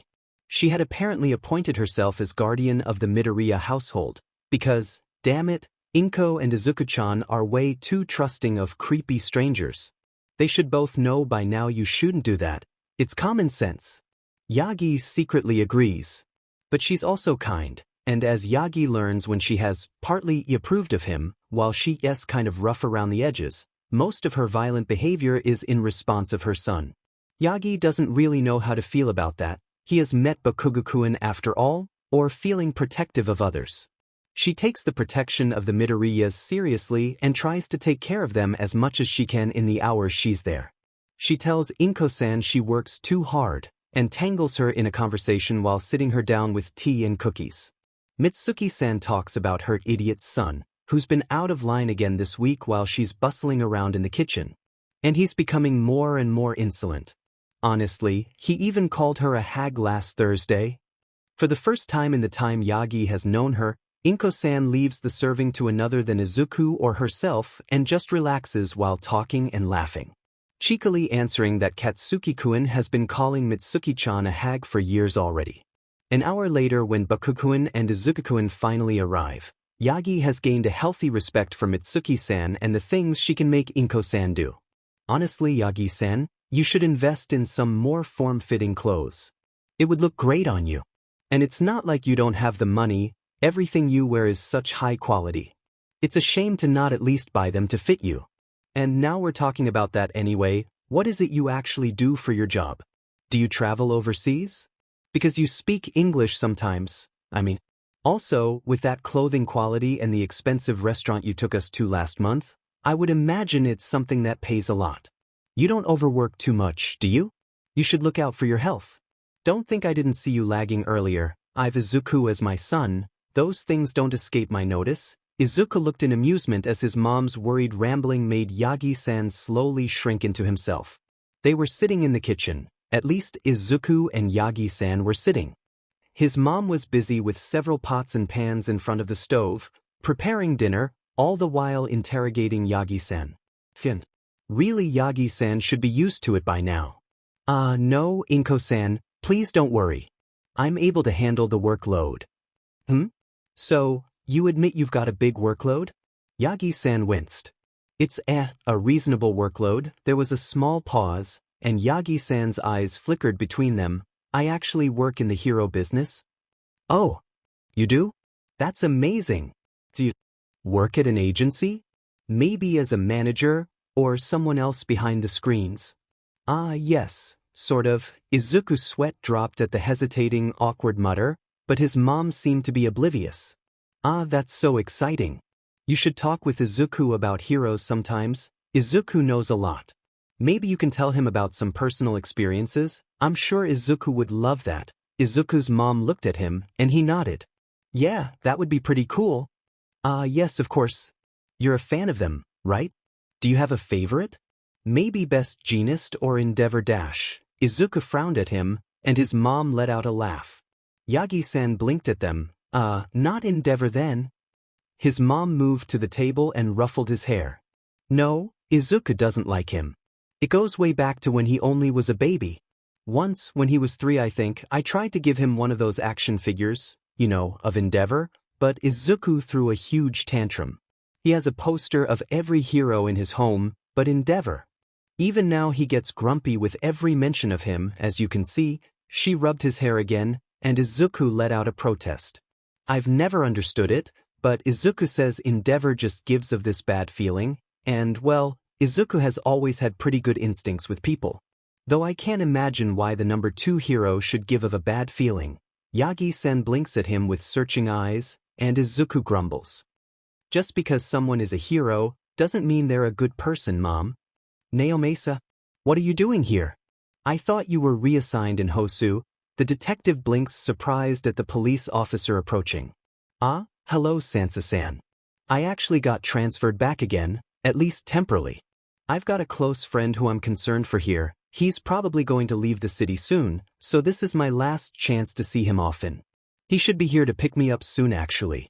The detective smiles, turns back to the bureau, gives a wave to the assistant and walks to Sansa with several folders in his hands. How are you though? I heard you've picked up a new partner in the months I've been away. And also, something about you two having a kid. One of his eyebrows slowly inches up as he says that. Sansa's eyes widen. Who told you that? 𝗕𝗶𝗍𝗂 gives him a judging expression and Sansa laughs uncomfortably, his arm moving up to scratch his neck. Okay, you may remember Machida-san. 𝗕𝗶𝗍𝗂 hums, you mean that younger officer you would always rant about because he says things without thinking? Yes.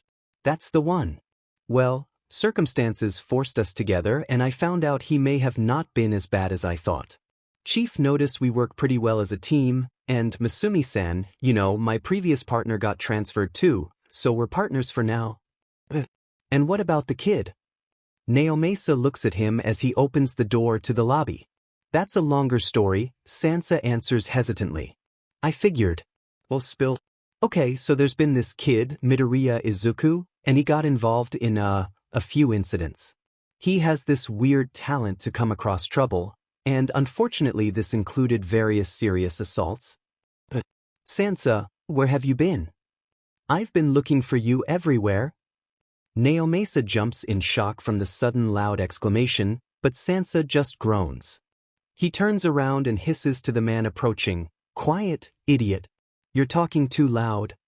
The green-skinned man, feeling the possible storm coming, hastily holds up his arm, as 𝗕𝗶𝗍𝗂 looks on curiously, and continuous in a much softer voice, Sorry, didn't mean to. Just, Chief has asked us to take up a new case. He raises his hand with a folder in it a little more and waves it to him. Then grinning he exclaims, Also, I got us donuts. The good ones with the chocolate taste. Sansa sighs, you know. It's because of people like you that the stereotype of donuts-loving police officers exist. The green-skinned man shrugs with a grin. So, anyway, who's your friend? He sends a curious look at the dark-haired man. Oh, I'm sorry. 𝗧𝗏𝗄𝐻𝗵𝗔 𝗕𝗶𝗍𝗂 meet Machida Shunji and vice versa.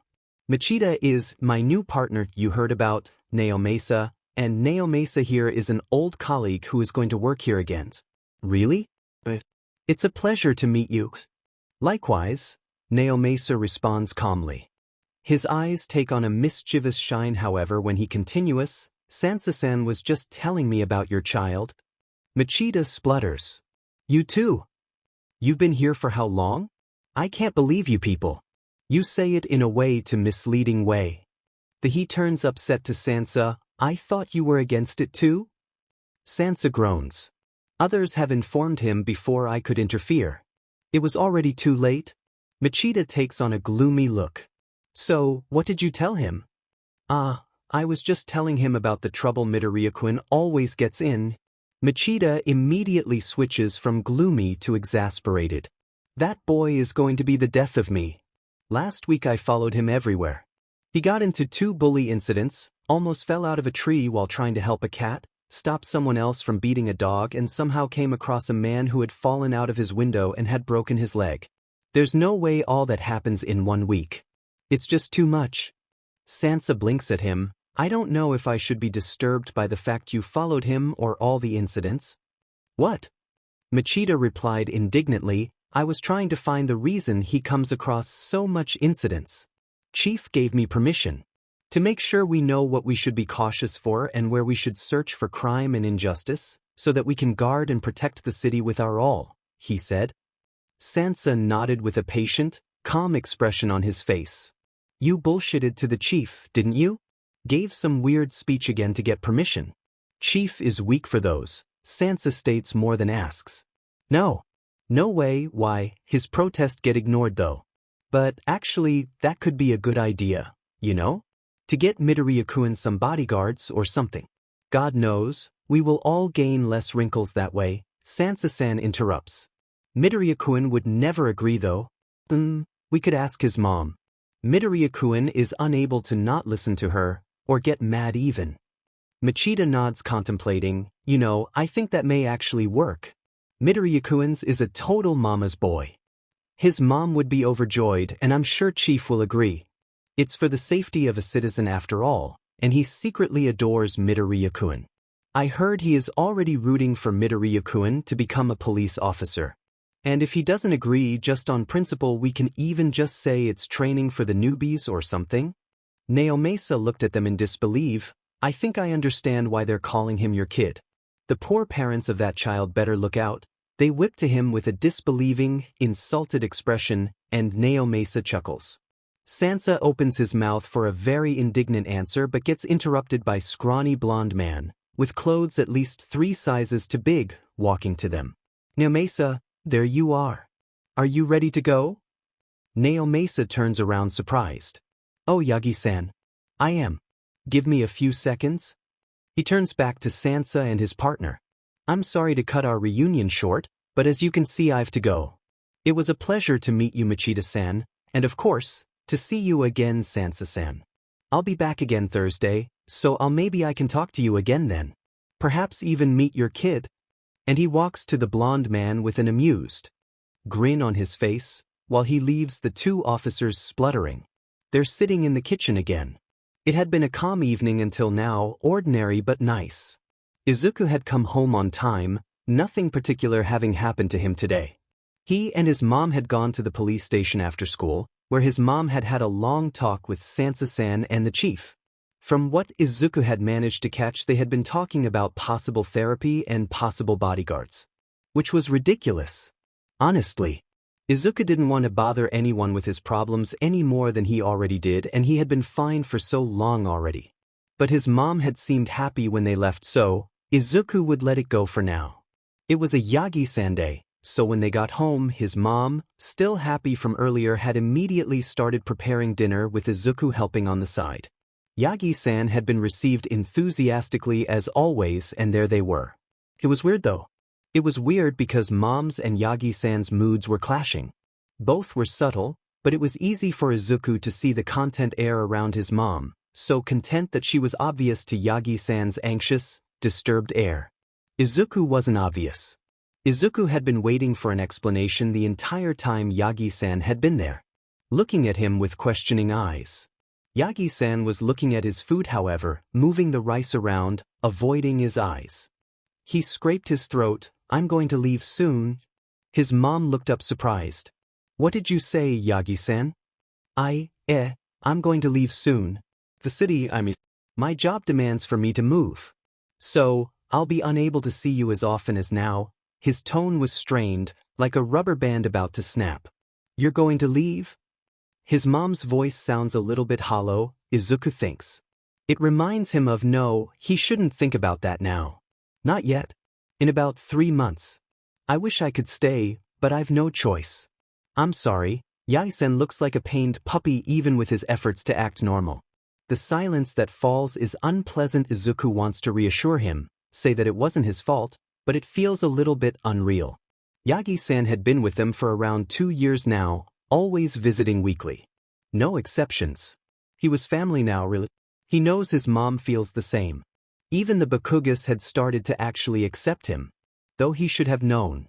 Albeit it's harder for Izuku to see them as the same person now, distantly Yagi-san is still All Might, and when he had actually met All Might in his last live, All Might had been almost new to the city, knowing only the main infrastructure of it, and even getting lost sometimes. Izuku freezes when he realizes he and his mom were probably one of the instigators of All Might being in the city for so long, too long probably. His thought process gets cut off by Yagi-san, who speaks up again in the silence.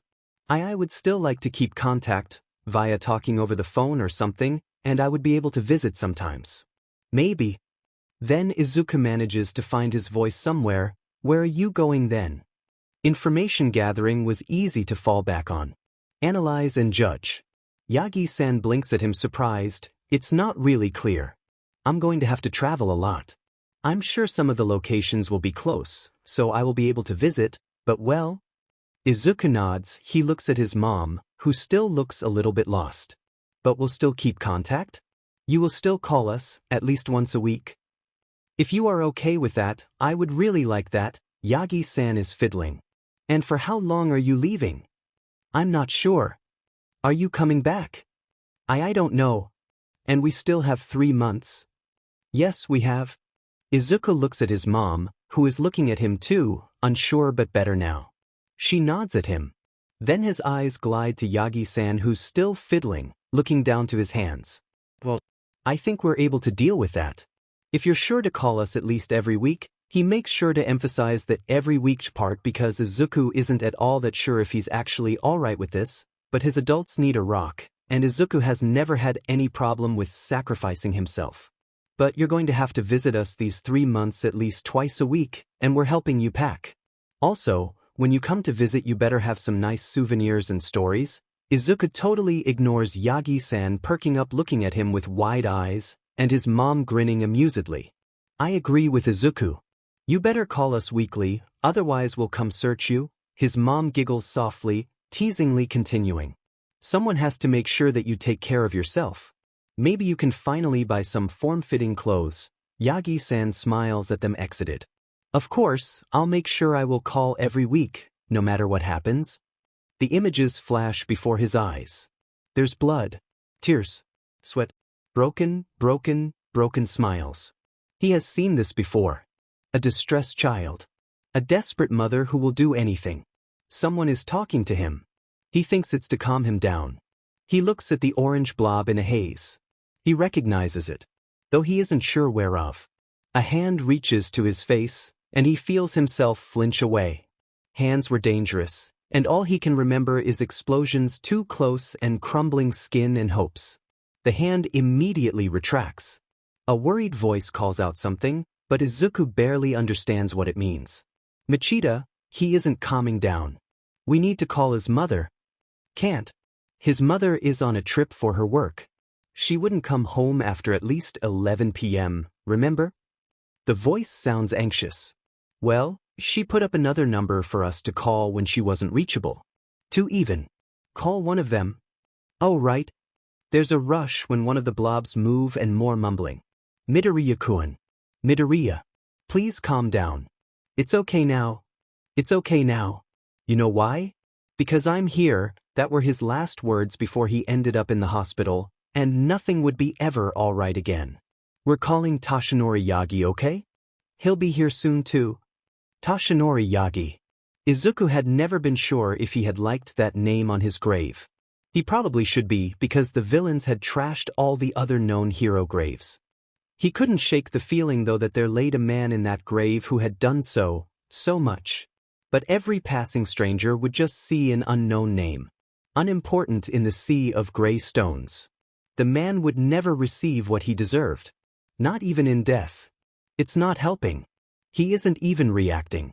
I think he's dissociating. How long did Toshinori-san say he would take? He said he's on his way. 5 minutes tops. They were too late. They were always too fucking late, and Izuku couldn't take it anymore. Lita was smiling at him, trying to comfort him probably, but all Izuku could recognize was how fake it was. It reminded him of Ida after his brother was attacked. He didn't feel comforted. Kaken was raging. Izuku couldn't blame him. This was the second person they had murdered. Destroyed. Correct. Though it wouldn't be because of the second person that Kaken was going rampant. Kaken would never be able to forgive the murderers for their first. He doesn't think he'll ever forget the time Kaken raged out in grief, eyes full of pain, hate and anger, when he heard of his father's dead. He clenches his fist. He hears a crack and a shatter. He looks in surprise at his hands. They're wet. He recognizes. Shards litter the ground in his hands. Blood welling up. Shit. Midoriya. I need you to focus. The voice gets ignored. He moves his hand in front of him. Slowly, staring to it in fascination like it's an art piece which he is studying, like he has just learned he can move each individual finger. He flicks his index finger. There's a loud crack. A scream and curses. What the fuck? Oh my god, Sansa.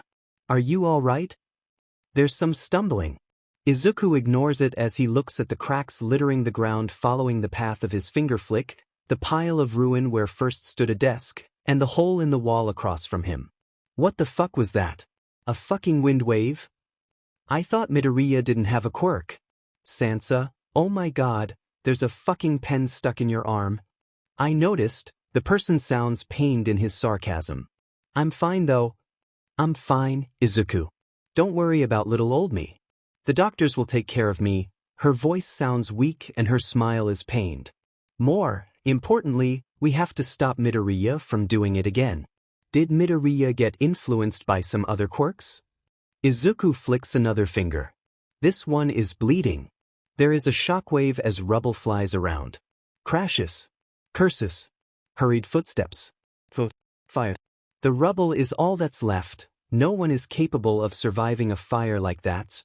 You don't know that. She's sobbing. Izuku-kun. He recognizes that voice.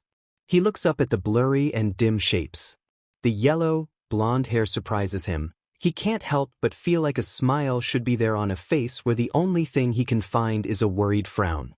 There's someone speaking to the blonde, warning him, but the man just ignores them.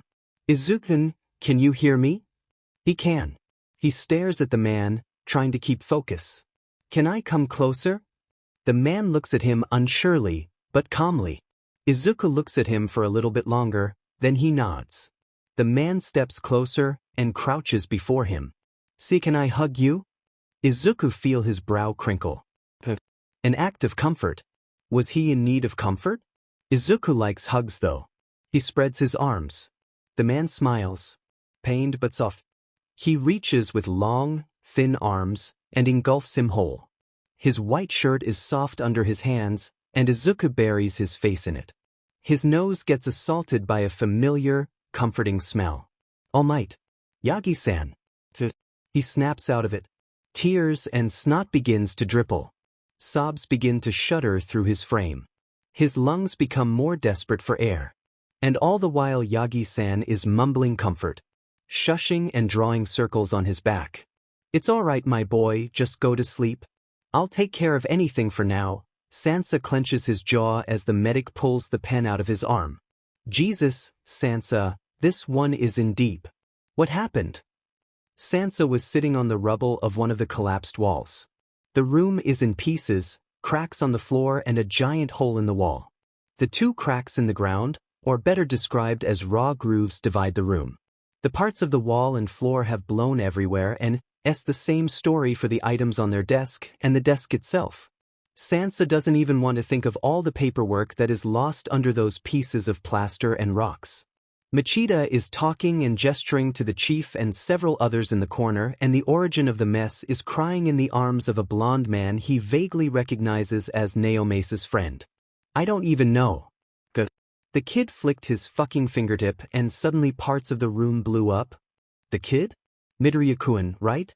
I've seen him before a few times in the scene. He's family of one of the police officers? No.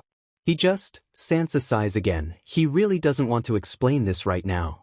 He just wants Midoriya-kun to be alright, and to maybe find out how on earth the backlash of his finger flick was enough to create holes in their walls. He just has bad luck? The medic looks at him weirdly, skeptically. The alright expression follows, but Sansa doesn't want to explain right now. Am I done? What? The arm, is it good? Oh yeah, just wait a sec. He tightens the bandage a little bit. You're good for now. But you're going to come by tomorrow, or even this evening if possible? Okay, thank you. See you. Sansa gets up with a little grunt, and waves half-heartedly at the medic. He decides to go to the corner with Machida and Chief first. Did you find anything about the quirk of the assaulter that Midoriya fought? Is the first thing that leaves his mouth when he gets close enough to be heard. Machida makes an annoyed sound. Her quirk allowed her the ability to change the color of a fabric by touch. And before you ask, the kid's quirk was recording any sound and being able to imitate it perfectly. The mother can also parrot any sound she heard, but she has a time limit. It doesn't connect at all, unless Midoriya-kun came in touch with the cause of this thing. Machida flaps his hand, earlier this day, or possibly week. We don't know which quirk caused this, and how long it will continue to hold on, Sansa swallows.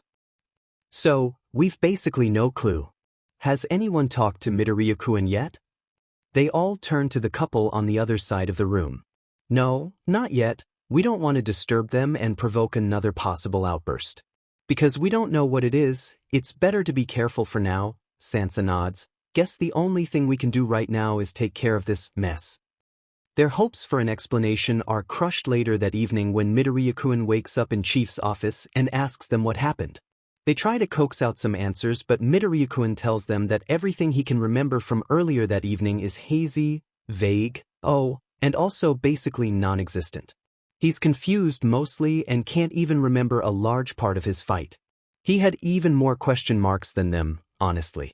After talking for a bit, they leave him alone, telling him to eat and drink some first. Then they have to decide what to do next. Midoriya-san had appeared an hour earlier, having been called by Toshinori-san. She had naturally been worried again, running inside frazzled to get to Midoriya-kun as fast as she could, babbling guiltily about how she was so sorry she couldn't come earlier and about stupid trips for her work. She is the reasons they decide to not tell Midoriya-kun what happened in the end. She had, quite out of character, firmly put her food down, telling them that Midoriya-kun already had too much on his plate for one so young, and she was thankful that they would try to support her son even with all his troubles, but Midoriya-kun already has an aversion to touch, very bad nightmares and high anxiety, and she would not allow for anyone to worsen that in any way. Sansa can't help respect this woman and her kid. She had been stressed a lot in her life, but she would still worry every time again when something happened to her kid, falling over herself to get as fast to the station as she could. Still trying to manage with work and support Midoriya-kun in any way she could, even when Midoriya-kun was a mess and a half. Midoriya-kun in turn tried to support her too and avoid stressing her as much as he could. He would listen to her and try to keep out of trouble as much as he could. He would try to reassure her and carry his troubles all on his own even though he was 9. They obviously loved each other a lot. Their bond was a treasure, and Sansa could only wish he would maybe have such a bond with somebody too when he was older. So, it's decided that they will hide the incident from Midoriya-kun, which brings up some struggles with Sansa's bandaged arm, their ruined office, and of course Midoriya-kun's cooperation when his mom isn't there. While Midoriya-kun was very respectful, easily intimidated and sometimes shy, he was also curious. And this curiosity, as they had learned early on, could easily cancel out all earlier mentioned traits. Midoriya-kun's questioning eyes and mouth when they decide he has to go to a doctor who specializes in quirks are horror to deal with. Only solved when Machida lies to him that the guy Midoriya-kun fought earlier had a suspicious quirk, and they wanted to make sure nothing transferred. There are a few others tests and interrogations, and Midoriya-kun gets closely monitored for weeks by them. Nothing pops up though. All the tests come back negative, the interrogations give no result, and there's no sudden superpower that Midoriya-kun's able to use. Midoriya-kun gets annoyed with them though, for the first time ever Sansa thinks. Because they aren't telling him much. The excuse that it's classified only satisfies him for at most 2 weeks, which is already longer than it would most. The doctor that examined Midoriya-kun finds no signs of him being influenced by a quirk. He gives them a small talk about the possibility that Midoriya-kun has a quirk that has not come out right, or became muted. Tells them that some quirks only come out in certain circumstances, but he also tells them he's skeptical about those theories because Midoriya-kun shows literally all the signs of being a quirkless kid and not one sign at all of having a quirk somewhere hidden in his body. When the doctor also takes the circumstances into account, it becomes even more unlikely, he says. Because if this would be the first time Midoriya-kun used this quirk, the chance of a backlash would have been big. The body wouldn't be ready for a quirk yet, especially such a powerful quirk, because it hadn't had the option to get used to it on earlier age. They get sent away by the doctor feeling equally relieved and disappointed. It's weird to have no leads at all. After a month, the chief decides to let it lay for now, and to only resume their search if other leads or actual problems spring up. Sansa looks at a spluttering Midoriya-kun as he apologizes to a girl, who surprisingly enough has bright pink hair, that he bumped into while he was walking him home. She laughs at him and waves it off. He just hopes it is the right decision. I want to tell them, 𝗓𝗏𝗧𝗏. I've known them for 2 years now, and they already feel like family. They're kind and amazing in a way. They have been through a lot. They deserve at least to know. I can't hide it to them forever. A silence. I know it's a dangerous time now, but shouldn't that be precisely the reason I need to tell them? I don't want them to get mixed into this mess. Izuku pressed himself tightly to the wall, watching the shadow of Yagi-san on the wall moving around. But I know, 𝗓𝗏𝗧𝗏, but I can't let him away with it either. This villain has been appearing all over. Someone has to stop him. There was a short silence while Yagi-san listened to the voice coming out of the phone again. He winced. I know, 𝗓𝗏𝗧𝗏, he's dangerous. He's ripped countless heroes apart. I've heard the stories. But what am I supposed to do otherwise? He will hurt people again, and I can't let him do that to even more families. I can't. The only thing I can do is start a hunt. I'm the symbol of peace after all. A silence again. This one was longer. Yeah, I read it. But the letter only indicates something bad will happen, and if I fight this villain sensei alone I will be hurt badly. It's anonymous. It's typed. They didn't tell their sources. It's suspicious all over. It's not something I can't put my trust in. It could easily be a trap. Not something I'm willing to let the lives of others depend on. Izuku felt him heart drop. That letter had been his only idea so far. And if Yagi-san wouldn't listen to it, he didn't know what to do. Yeah, I will make sure to be extra careful anyway. Possibly think about getting a partner anyway. I know. Never ignore a warning. Have you got everything? Izuku looked at Yagi-san nervously. His mom was in the back looking frazzled, seemingly more stressed at Yagi-san forgetting something than Yagi-san did. They had decided to start packing 5 days ago, and Yagi-san had taken them to his house for the 3rd time in these 2 years. He had a modest, if you took the money in his possession into account, 2-story house. It was white, thin, high stone house with a triangular roof and overall average, if with a western tinge. The house had a bit of a cold feel, and it was obvious that Yagi-san didn't occupy a lot of the rooms, which were dusty and only minimally furnished, but the ones that were filled were messy and comfortable. His mom had taken to packing like a beast. Yagi-san had banished them from his office where work-related stuff lay, which was confidential. But that wasn't a problem for his mom. In the areas allowed, she made short work of everything. She had found some things in the house from which Yagi-san hadn't been aware of its existence anymore, if the look on his face was any indication. And when she found out that Yagi-san wasn't in possession of some of the most basic items, those items had mysteriously found a way in several packing boxes anyway. And also, several objects of their own household had disappeared in those boxes, as a reminder apparently. Yagi-san had protested, saying they were already packing way too much, because he was going to be traveling a lot, so I have to pack lightly. In answer to that, Izuku's mom had stared at him for a moment, before ordering Izuku to close those 2 boxes in the corner, dear, and set them to with the others that have to go traveling with Yagi-san please. Only the furniture like Yagi-san's bed and couch had been able to not disappear in the boxes, even if that had been pretty close. But in the end Izuku had interfered and told his mom that he understood her sentiment, but Yagi-san couldn't drag a wooden bed across the continent and that she was worrying too much again. In answer to that, she had burst into tears and flung herself to a very uncomfortable and awkward Yagi-san, hugging him for all that she was worth, all the while sputtering to him to take care of himself and to call them, please, and are you going to be all right all on your own? Yagi-san had tried to reassure her, all the while looking on the verge of tears on his own. Izuku had stood next to them, patting them both, not willing to become closer, and Yagi-san not willing to pull him closer because he didn't want to make Izuku uncomfortable. His mom had been willing though, when she calmed down only a little bit.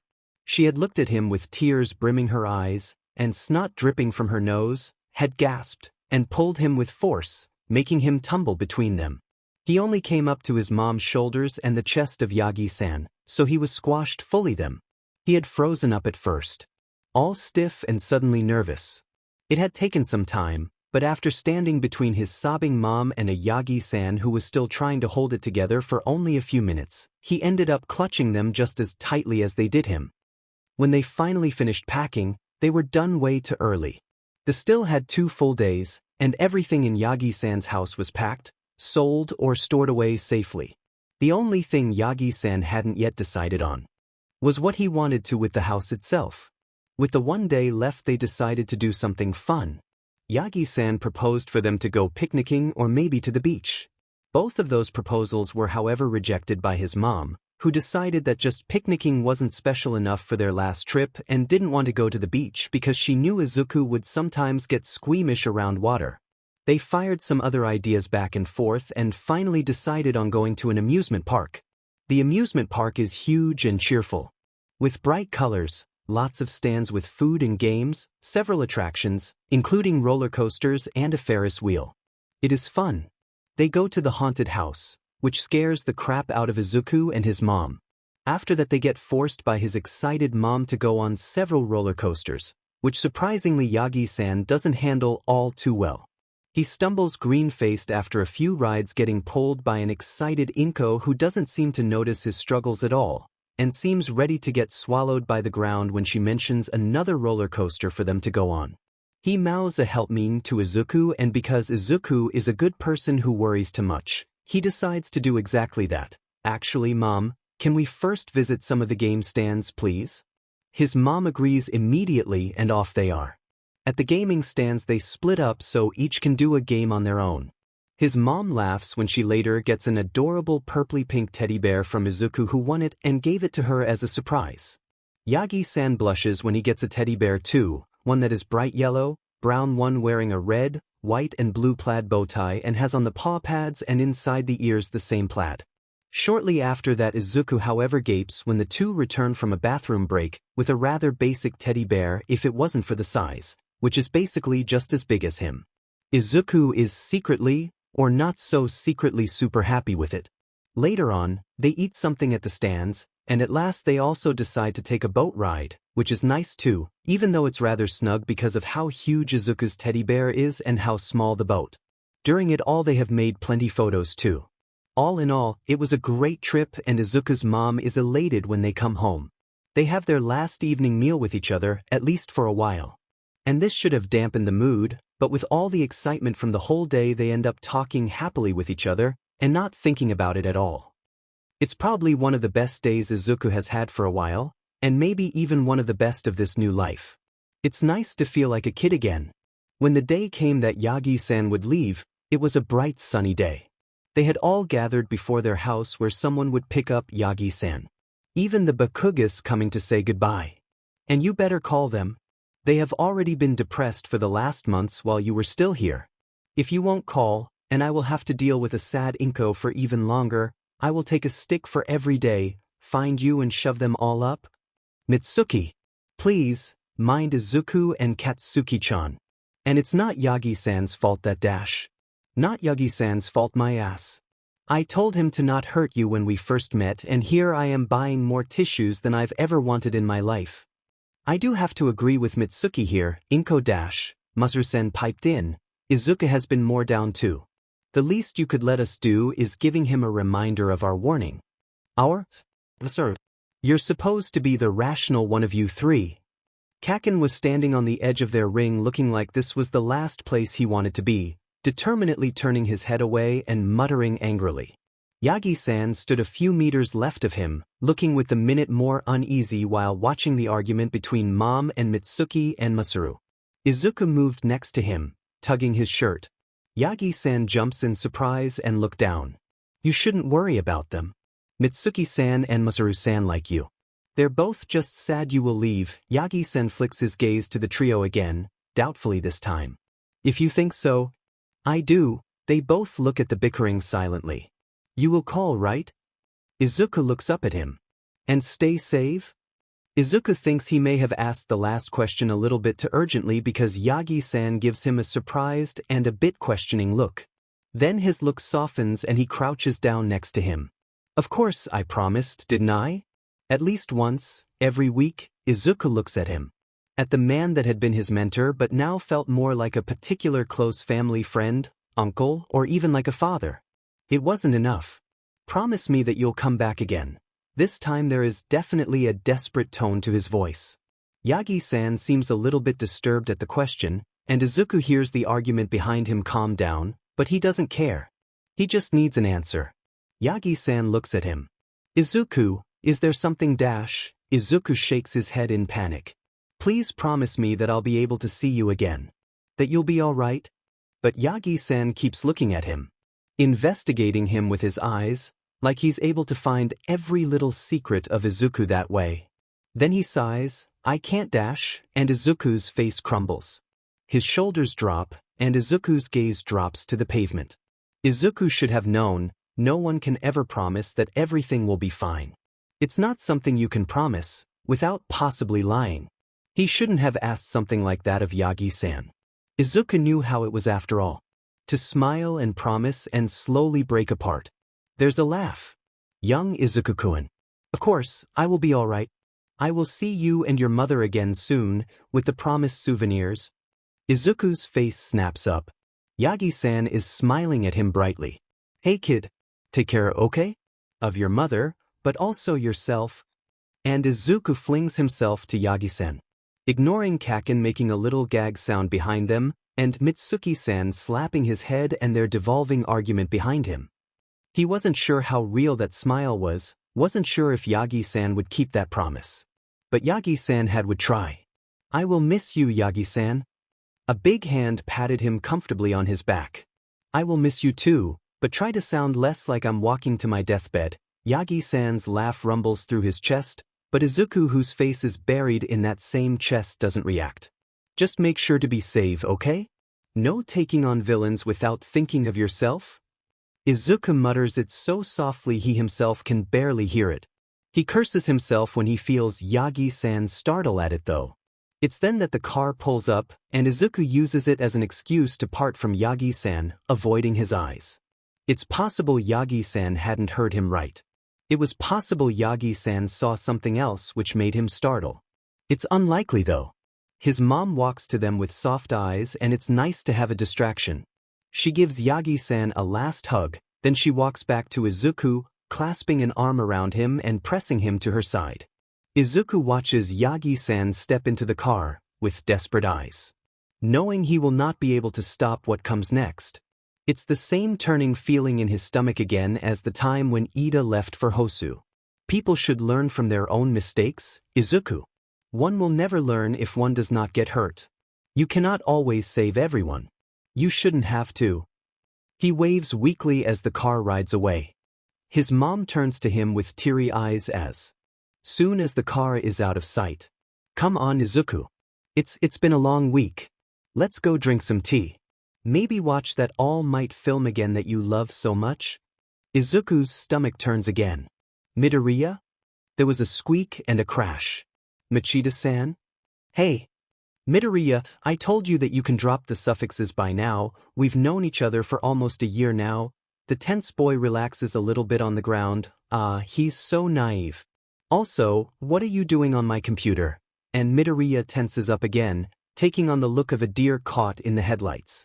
I was just I was looking for just the weathercast. Machida raises an unimpressed eyebrow. The weathercast, huh? He walks closer, ignoring Midoriya-kun, trying to scramble up from his position on the floor next to the fallen-over chair. He scans the computer screen. Oh man, I never knew that if you wanted to find about the weather of today, you should search for names on the specialized police computer system. I've been doing it wrong for years. So, what kind of weather is this Todoroki Shudo? And why exactly do you need its data? Midoriya lets out a panicked squeak again.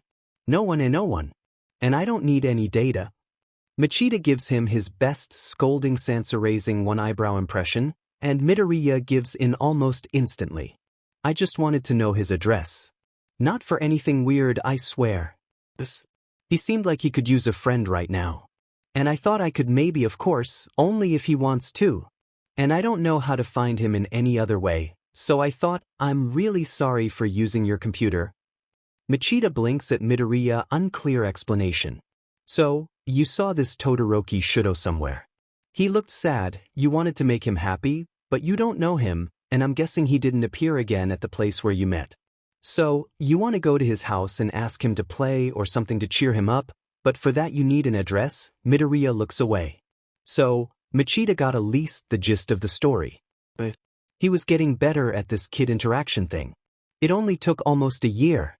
Midoriya, I know you just want to help someone, but you can't just break into the police computer systems and possible classified data on a whim. Midoriya bows his head, avoiding his eyes. But Machida interrupts him. No, Midoriya. Also, you have to take into account that not everyone will react well to a stranger just randomly turning up at your door, even if that stranger is a small 9-year-old kid. This makes Midoriya deflate even more. I'm sorry, he mumbles. Machida sighs again and pats him on the head. It's all right, kid, just don't do it again. He tugs his hair softly, and Midoriya looks up questioningly. The best you can do for now is just wait to see if you see him again on whatever playground or what you saw him. And if you're meant to, I'm sure you will meet again. He won't be able to refuse being your friend then. You're the nicest kid that I know. You won't be able to convince me that anyone would refuse your friendship? Midoriya blinks up at him with his irritatingly big eyes and giggles. Machida-san, I'm the only kid you know. Machida gives an offended gasp. What did you say? Midoriya protests when Machida uses the hand on his head to roughly ruffle his hair, but he's laughing. Izuku froze as he looked at Yagi-san's awkwardly frozen face on Skype. There was crackling coming from the speakers and also choppy parts of sentences. He wouldn't laugh. He couldn't. This was All Might. This was the symbol of peace. He looked at his mom, whose eyes were sparkling and a hand had moved to hide her mouth. She, while still not knowing who Yagi-san actually was or even knowing he was a hero, had also finally noticed that Yagi wasn't unimportant in the hero politics. If only by the way how Yagi-san always seemed to be in the middle of a villain's crimes when they called. This all didn't take away though, that the expression on his face wasn't exactly flattering frozen like this, and frankly quite hilarious. His mom's eyes flicker to his, her giggling badly hidden. It gets too much, and just as Yagi-san's face flickers in movement again, his voice now clearly understandable through the line, they both burst out in laughter. Yagi-san blinking at them in surprise only makes it worse. Communicating with Yagi-san over the phone, or later on the computer, is different. It isn't necessarily bad. Just different. It's less intimate, but still nice. Every time Izuku sees him it's a relief really. It's been several months since Yagi-san left. They had been hard, so to say. Izuku was stressed. Sensei hadn't done anything so far from what Izuku knew, but Izuku knew it would happen eventually, leaving him worried about Yagi-san. On top of that, his mom had been getting an increasing amount of work, leaving her to come home later and more tired. Talking with Yagi-san didn't really help, like it would normally, because of the extra tension of him possibly popping out a question about his comment when they said goodbye. And Kaken was also being more distant and aggressive lately. The only relative nice place with peaceful companions he now had was the dojo and the police station. He went less to the police station lately too though. He had mastered most of the things they had wanted to teach him, so he was less required to come every week. He still tried too, but it was disturbingly easy to find excuses when he wasn't expected anymore. He didn't even do it on purpose, but suddenly reading a certain book would get priority or something like that. It wasn't just from his side. Sansa-san and Machida-san had been increasingly busy. A lot of villains were popping up and even more normal criminals. He would often get a call or text telling him they wouldn't be there because one or another thing had come up. The dojo was heaven though. His sensei at the dojo had started teaching him a new style. They katas were new and calmer, meant for the person to do on his own. The purpose was to regulate your breathing and energy through your body. It was different. Hard because it was a whole other style from what he was used to, but it was also very reassuring and soothing, a new challenge. His sensei had allowed for him to work on the style alone and had given him several books on it, only coming to check up sometimes to make sure he wasn't messing any movements up. He had even given Izuku the keys to the dojo and promised him he was allowed to find refuge there if he wanted to, of course only if he made sure to leave everything as it was. That was frankly amazing. Mom had banned him from practicing inside after he accidentally broke a pot, and banned him from practicing outside because he almost broke their cherry tree. The ability to come there and just practice for hours was calming and an amazing getaway. A place where he would just be able to shut everything out. Later that week, when Izuku had seen his sensei again, he had almost cried when he thanked him. The old man had waved him off though. Everyone needs a safe haven. When your old one gets taken away, it's only natural you should be given a new one, Izuku-kun. It was a cold evening. The wind was howling and the quiet sound of the raindrops hitting the window was easily loud in the silent, dark room. Izuku was sitting at the kitchen table, a bowl of cold, uneaten ramen in front of him. His mom wasn't there today. She had been going on an increasing amount on admittedly short business trips for her work together with her big workload now too, but she had said that after these few she would be able to cut back again. Izuku had answered her to not worry about it. He was perfectly capable of taking care of himself. His mom had only given him a sad and guilty smile in return though. She had proposed for him to sleep over with the 𝗵𝗃𝗧𝗏 again, but Izuku felt reluctant to impose, even more when today had been a bad day for him and 𝐭𝐿 again. Ending up with 𝐭𝐿 screaming at him in the middle of the class, and Izuku just trying to get away. Maybe it was better that his mom wasn't there. He was in one of his moods again. It happened more often now. Him just drowning in his thoughts and shutting things out. He knew his mom and Yagi-san and the police officers, or actually just everyone he knew well, hated it when he did that. Especially 𝐭𝐿. 𝐭𝐿 would see that him when he even noticed a hint of that sort of attitude, as was seen earlier that day. Izuku wasn't able to stop it though. Mom wanted him to go to the therapist again. But the therapist didn't help. She said that it wasn't real. Just bad dreams. The memories weren't just bad dreams. He had felt that blood on his hands had drowned into it. They weren't just bad dreams. She said to let go of the past. Izuku didn't want to. It was stupid. It was fucked up. It was probably not even what she meant. But the past, his memories, they were important. It was the only thing he still had of them. It was his only insurance that maybe it wouldn't go the same way this time again. Even though all the happy memories became sad. Even if they slip away from him, sometimes leaving him desperate for something. It feels like they're memories of a dream then, slivers of emotions, a hazy image of the faces of his friends. Izuku sometimes wonders if he's just crazy. It was just so hard. He couldn't actually tell anyone about his past life. It wasn't realistic, wasn't explainable. He couldn't even convince himself at first, could still not sometimes. He could make a whole lot of things sound plausible, but not time travel. His mom was concerned enough about his nightmares already. She wouldn't just listen to him and listen. She would worry and panic and worry even more. Yagi-san would probably tell his mom too if Izuku told him. The hard truth was that the adults wouldn't believe it. Even with everything Izuku had gone through in this life, he was still a kid. He was a kid that could be influenced by his nightmares, by others. He could be influenced. Easily. He could already hear them whispering about the side effect possibly causing hallucinations. He could use his nightmares, of course. Blame it all on them. But that wouldn't make them take heed to Izuku's warnings. It would take off some of the weight of his shoulders though. But could he really? His past life was past, and present was present. You shouldn't let past and present mix, Izuku-kun, everyone knows that, she giggled. But Izuku wanted for someone to understand, even vaguely, so bad. Yagi-san was in danger. The sensei fight will happen soon if he had calculated right, and he didn't know what to do. Yagi-san had left. Yagi-san was totally out of his range, and Izuku couldn't do anything. Because he was a kid. Because he didn't even know much about the whole thing, next to the fact Yagi was heavily injured. Because Yagi-san wouldn't even tell him in what country he was last time he called. Because he was utterly useless. He looked at the ramen in front of him. They had smelt delicious when he had warmed them up. Mom had made them especially for him as apology for leaving today.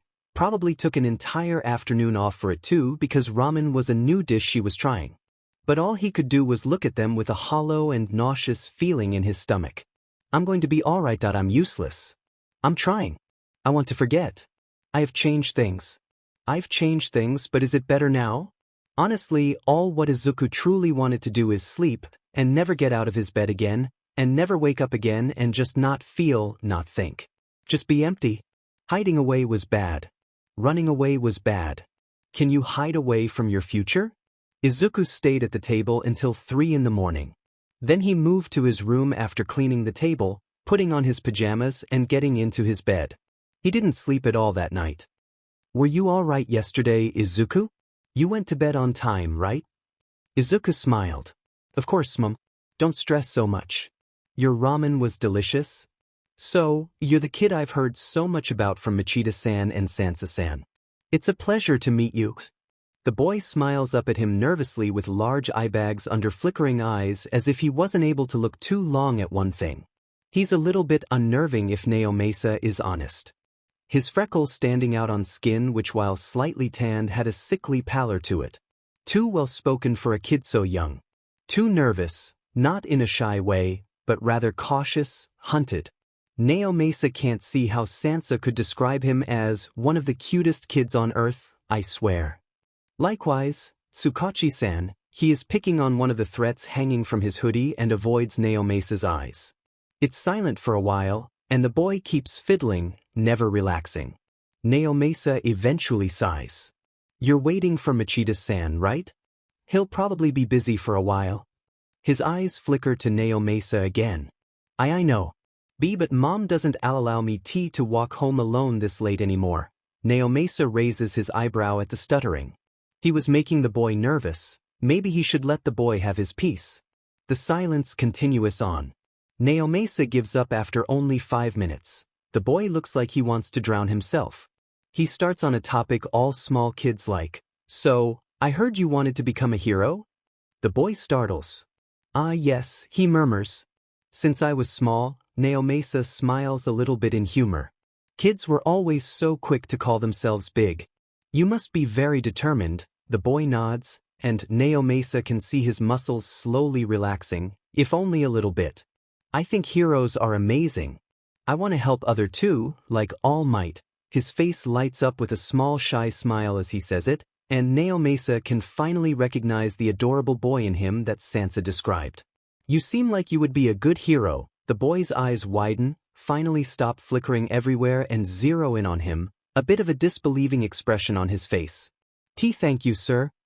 Don't worry about it, kid. He pats the kid on the shoulder as he steps up to leave. Midoriya-kun flinches away violently. 𝗕𝗄𝐴𝐴 feels himself startle, and he immediately backs of, Oh, I'm sorry, Midoriya-kun. I didn't mean to make you uncomfortable, but the boy is already shaking his head, though he seems relieved by the extra space. I'm sorry, Tsukachi-san. I didn't mean to alarm you. I'm really sorry. I'm just not so good with touching anymore. The on the end surprises him. It sounds bitter in a way he didn't think a kid could sound. Like the kid doesn't believe in the yet himself, it was just him parroting what others say as an afterthought. Oi, Midoriya. Where are you? Are you ready to go? Oh, that little bastard better not have left already. His mom will kill me with puppy eyes, Midoriya-kun startles. Ah, Machida, I'm here. I haven't left yet. The green-skinned officer turns around too. Ah, Midoriya, I never doubted you, Machida laughs. Obnoxiously. Well, come on then. I've a date tonight. I wouldn't want to be late. He wiggles his eyebrows and Midoriya-kun splutters. Machida is already walking though, and Midoriya-kun gives 𝗕𝗄𝐴𝐴 a hasty goodbye before he running after the officer. Wait up, Machida-san. What did I tell you about suffixes? 𝗕𝗄𝐴𝐴 looks at the back of Midoriya-kun as he catches up to the other. He's a creepy kid for sure. With his scrawny arms that definitely have some muscle definition that 𝗕𝗄𝐴𝐴 wouldn't have noticed if he wasn't a detective. His huddled stance as if he wants to disappear into the ground. His flinches whenever someone touches him when he doesn't expect it, or even when somebody comes close. His nervous air, big eyes that seem lost and far away if they look you in the eye or too long, seeing something that 𝗕𝗄𝐴𝐴 is sure is not him. He suffers from heavy anxiety from what 𝗕𝗄𝐴𝐴 can conclude in only a short meeting, also possibly depression, and amnesia and heaven knows what. Creepy, jaded, troubled, fragile, damaged kid. A too young victim of life. A kid who doesn't even feel comfortable with casual touching yet whose biggest dream is to become a hero and save others. It reminds him of someone. He understands Sansa-san's and Machida-san's protective urges now, having had them himself. Having them. Yagi was getting in a whole lot of trouble again after all. Izuku. Izuku. Come on. Katsuki looked with excited eyes at his small friend. I need to show you something. Izuku allowed himself to be dragged by Katsuki into the park, in the direction of the trees. Their parents were waiting for them on one of the benches further to the north in the park, but Katsuki didn't care right now. Besides, Izuku was following him and Mom always said he was the responsible one, so there. A soft voice piped up behind him. Kaken? Why aren't we going to Mom and Mitsuki-san? What is it, Kaken? Katsuki rolled his eyes at that. Mom told you to call her auntie. And I just said I'm going to show you, hurry up already. Then, when they were finally hidden sufficiently by the bushes and trees, he turned around excited to face the other. Mom wouldn't let him use it yet, so he hadn't been able to show it to Izuku yet, but today he would finally do it. Okay, just look at this. He opened his hands before him, scrutinizing at Izuku's face, excited at what his reaction would be. He concentrates for a second, and the sweat on his palms puffs up in black smoke and tiny red and yellow sparks. Izuku's eyes widen, and a smile forms on his lips. You got your quirk, Kaken? That's great. It looks really cool. Then concerned eyes flicker up to his. That wasn't what Katsuki wanted his reaction to be. But that seems like a quirk that could easily hurt others and yourself. You will make sure to be careful with it, right? No, Izuku, Katsuki complained. You're supposed to be really surprised and then admire me. Why can't you ever do something right? I won the race last week to the park anyway, and the one before that and the... Izuku lets out an insulted squeak and Katsuki laughs. That means I'm more capable of taking care of myself than you, and you shouldn't try to take care of me, stupid, Katsuki huffs. Besides, I'm the oldest one. It is 8 o'clock when Sansa is startled by his phone. It's been busy at the station lately, and he and Machida have been sitting behind their desks for hours now, only fueled by questionable amounts of coffee. He blinks in surprise at his buzzing phone that has lit up and sends a curious look to Machida. Machida shrugs, so Sansa picks up the phone. He blinks again when he sees the name on the screen. It's Midoriya. Machida perks up, getting excited by the idea of a little break. Put him on speaker. Sansa sighs, but picks up and presses the button for the speaker. There's rustling on other side, and there's loud breathing coupled with Izuku's panicked voice mumbling. Please, pick up. Please. Oh God, pick up. Sansa instantly sits up straight. Midoriya? Are you there? Is there something wrong? There's more rustling and a soft clang. San? Sansa-san? Thank God. Sansa-san, I am really sorry to 𝗬𝗬. The words come in gasps and are kind of unclear, some parts of the words falling away as if the phone is being shaken back and forth. But there's man who's following us. Oh no. Izuku sounds ready to have a breakdown. There's another voice in the background. It sounds like it is cursing. I think he will catch me soon. Sansa's eyes widen, and he is out his office in seconds, easily followed by Machida. It's been a while since Midoriya had called them while in a critical situation. Machida, call the chief. Emergency, also maybe backup from heroes is necessary. Midoriya. Stay calm. Where you now? And who are you with? I don't know. It's dark everywhere. And I lost Kaken. Oh, God, I lost Kaken. You need to find him, Sansa. There's a sob. And a sound almost like metal rattling. Then cursing. Shit. Shit. Shit. Kaken, Sansa mentally revokes, is a childhood friend of Midoriya, or at least was. From what Sansa knew it was complicated, but the point was that he should know the full name of the kid. Bakugo? Bikugu? He looks at Machida for help. Bakugo Katsuki, I think. Sansa hears more sobbing and gasping. Midoriya sounds ready to lose it. Midoriya. Focus. So, you were with Bakugo Katsuki. Where did you lose him? And where are you now? Talk to me. Midoriya sobs again. I don't know, Sansa. Small, thin streets. Street lamps, single ones. Somewhere south. I don't know. Okay, that's something good. Do you have more? Have you passed restaurants? Cafes? Any landmarks? I don't. There's another gasp and rattling.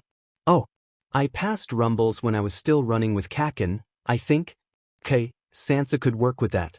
Rumbles was a small cafe located in the southern districts. It wasn't that far from Midoriya's home. Machida. Close to Rumble the cafe, pass on. Also, small street, single street lamps. Search for a blonde boy around the age of 11 years old too, he says as they step in the car. Okay, Midoriya, try to run to a bigger street. Do you know what direction you're running? How far away is the one who is following you? There's a loud clang again, and Midoriya doesn't answer for a second. I don't see him anymore, but? Do you know why he's following you or Bakugo? I don't know. Midoriya sounds even more hysterical and well on his way to a panic attack. He mentioned Kaken, but there's a loud crash. No, this is not happening. Sansa wanted to curse. Midoriya, deep breaths. He said something about Mom too. You've got to check on her. A flash appears before Sansa's eyes. For a second, he can imagine the small, nervous and kind woman lying on the ground in a pool of blood. Disturbed, Sansa turns to Machida again urgently. Send someone to Midoriya's house. Mom's not home thou. A gasp, she's meeting up with Mitsuki-san. Sansa curses, do you know where? There's a rustle again, and a loud thump. Loud breathing. It sounds muted somehow. Midoriya? Again, no answer. Fuck, hurry up, where are we now? Machida shakes his head. We still have like 5 to 10 minutes to go before we are at Rumbles. Grab my phone and call Midoriya-san to warn her. It's the best option for now. Sansa nods and grabs the phone. Any answers yet? From the others about the Bakugo kid? No, nothing. They probably going to take a while yet too. Sansa quickly scrolls through the contact list, selecting the right number. All the while still trying to talk to Midoriya, but he isn't answering. His mother doesn't either. Sansa gets the voicemail. Sansa, again, curses when suddenly Midoriya's voice shudders from his phone again. Sansa. I'm running through the park now. Sansa gives a quiet sigh of relief and only shoots a look to Machida this time. Machida seems to get it, and moves to their communicator again. Okay, that's good kid. We're there in 10 minutes tops. It's then that Midoriya's breathing literally stops for a moment, as do his steps. Midoriya? Midoriya, what's happening? There's a pause, and then a breathy, horrified, I found Mom. There's a wobble in Midoriya's voice. There was a rattling sound, almost like a laugh. And then another voice than Midoriya's, scratchy and unintelligible. Well, hello darling, look who I stumbled on while following you. Izuku looked at his mom in horror. At one moment, a grumbling Kaken and him had been walking next each other to their homes from the dojo. Kaken had been sent by Mitsuki-san when Izuku, unaware how late it had gotten, didn't come home at the time his mom had told him to, and thus Mitsuki-san had refused to start on dinner because this was the first time the Bakugas had visited them in at least a month. Izuku, calm from the hours of training he just had, didn't get on Kaken's nerves for once, and they had both been content to just walk silently back home after Kaken had screamed at him for only 5 minutes. And then suddenly a man in a lab coat had appeared in front of them, coming out of very suspicious parked white van. This normally wouldn't have impacted them much, until the man turned to them and blocked them from continuing. The man had zeroed his eyes on Kaken immediately. Bakugo Katsuki, right? Kaken had tensed. Huh? Why do you want to know? Who are you, creep? In answer the man had just smiled though. His eyes had flickered onto Izuku then. And the quirkless one, right? Midoriya Izuku. Yes, saw your mother earlier, she got the same green hair, doesn't she? This had been around the time Izuku had grabbed Kaken, dragging him away slowly, around the man without showing him their backs. Ah yes. I'm sorry though, sir, we have to go now. Our moms are waiting for us to come home. He didn't know the man, but he gave off all the bad vibes. He would have to make sure to warn his mom away from him. The man had just smiled at them again. Kaken had protested to the manhandling, but to Izuku's relief he had allowed himself to be dragged away without actual trouble. When nothing happened, Izuku had almost convinced himself that maybe the man wasn't that bad. He even began to feel a little bit guilty for brushing him off so harshly. The man was silent behind them, not following, but Izuku could feel his stare burning into his back. It gave Izuku an even worse feeling. Izuku concentrated on not looking back. He wouldn't look back, wouldn't apologize either. It could possibly provoke the man to act. Izuku wasn't sure what he would do, and Izuku didn't want to think about it either. Don't look back. Don't look back. Don't look back. 𝐭𝐻 startled, throwing his head around, and unable to stop, Izuku followed his movement, turning around and looking straight into the man's eyes. They were gray, a steely, stormy gray, swirling and swallowing. And the man grinned, his teeth reflecting in the street lights. He raised his arms slowly. Izuku began to stumble away, and he saw a glimpse of heavy, silver metal chains shoot out of his sleeves at lightning speed in their direction. He would be too slow to avoid them. There was a loud blast, and Izuku looked on in disbelief at 𝐭𝐻, who stood in front of him with his hand outstretched, obviously having stopped the chains from reaching them. He grabbed 𝐭𝐻's hand and ran. After that it had been a blur. They had run through countless deserted streets, some familiar, but most of them not. Using as much back alleys and shortcuts as they knew. Always with the rattling of metal chains behind them, and sometimes a chuckle or catching sight of a suspicious figure standing next to one of the streetlights. They had not been able to lose him. They were running and he would follow. Never fully there but never fully gone. Somehow, they had lost each other on the way, and Izuku, when he remembered he was in possession of a phone, had called Sansa. And then he had ended here. With his mom laying in the shadows, behind a man in a lab coat, engulfed by metal chains. Mitsuki-san laying on the ground next to her with closed eyes and an unnerving puddle beneath her head, bound by just as many chains, and 𝐭𝐻 nowhere in sight. They were standing on one of the bigger stone squares of the park. In the shadows, a mostly dried-out fountain stood, not being used now as it was winter.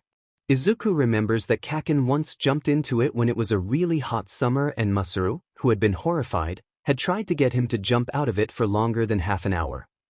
It was dark already, the only light provided by the streetlights and the moon. It made the bare trees of the park look scary, the sharp branches without leaves curling sinisterly to them like hands reaching out.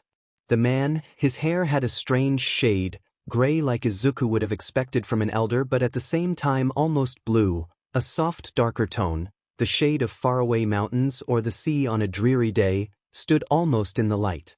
A part of him shaded and a part highlighted. Izuku, his eyes flickered to the wide ones of his mom, before he directed them back to the man again, not answering her. Let them go. Izuku had dropped his phone out of shock when he recognized Mitsuki-san laying on the ground, and he regretted it. Let them go? I'm not sure. They look rather cozy, don't they?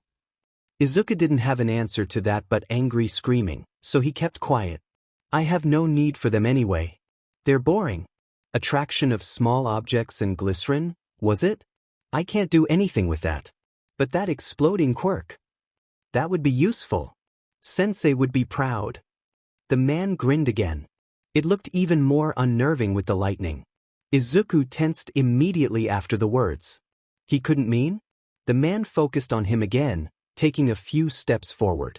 And you? He crowed. I haven't seen a quirkless kid for years now. It took a few seconds for Izuku to comprehend what the man had said. That had to be exaggerated. Sure, there weren't a lot of people like him anymore. But not so little that it was that special to meet someone like him.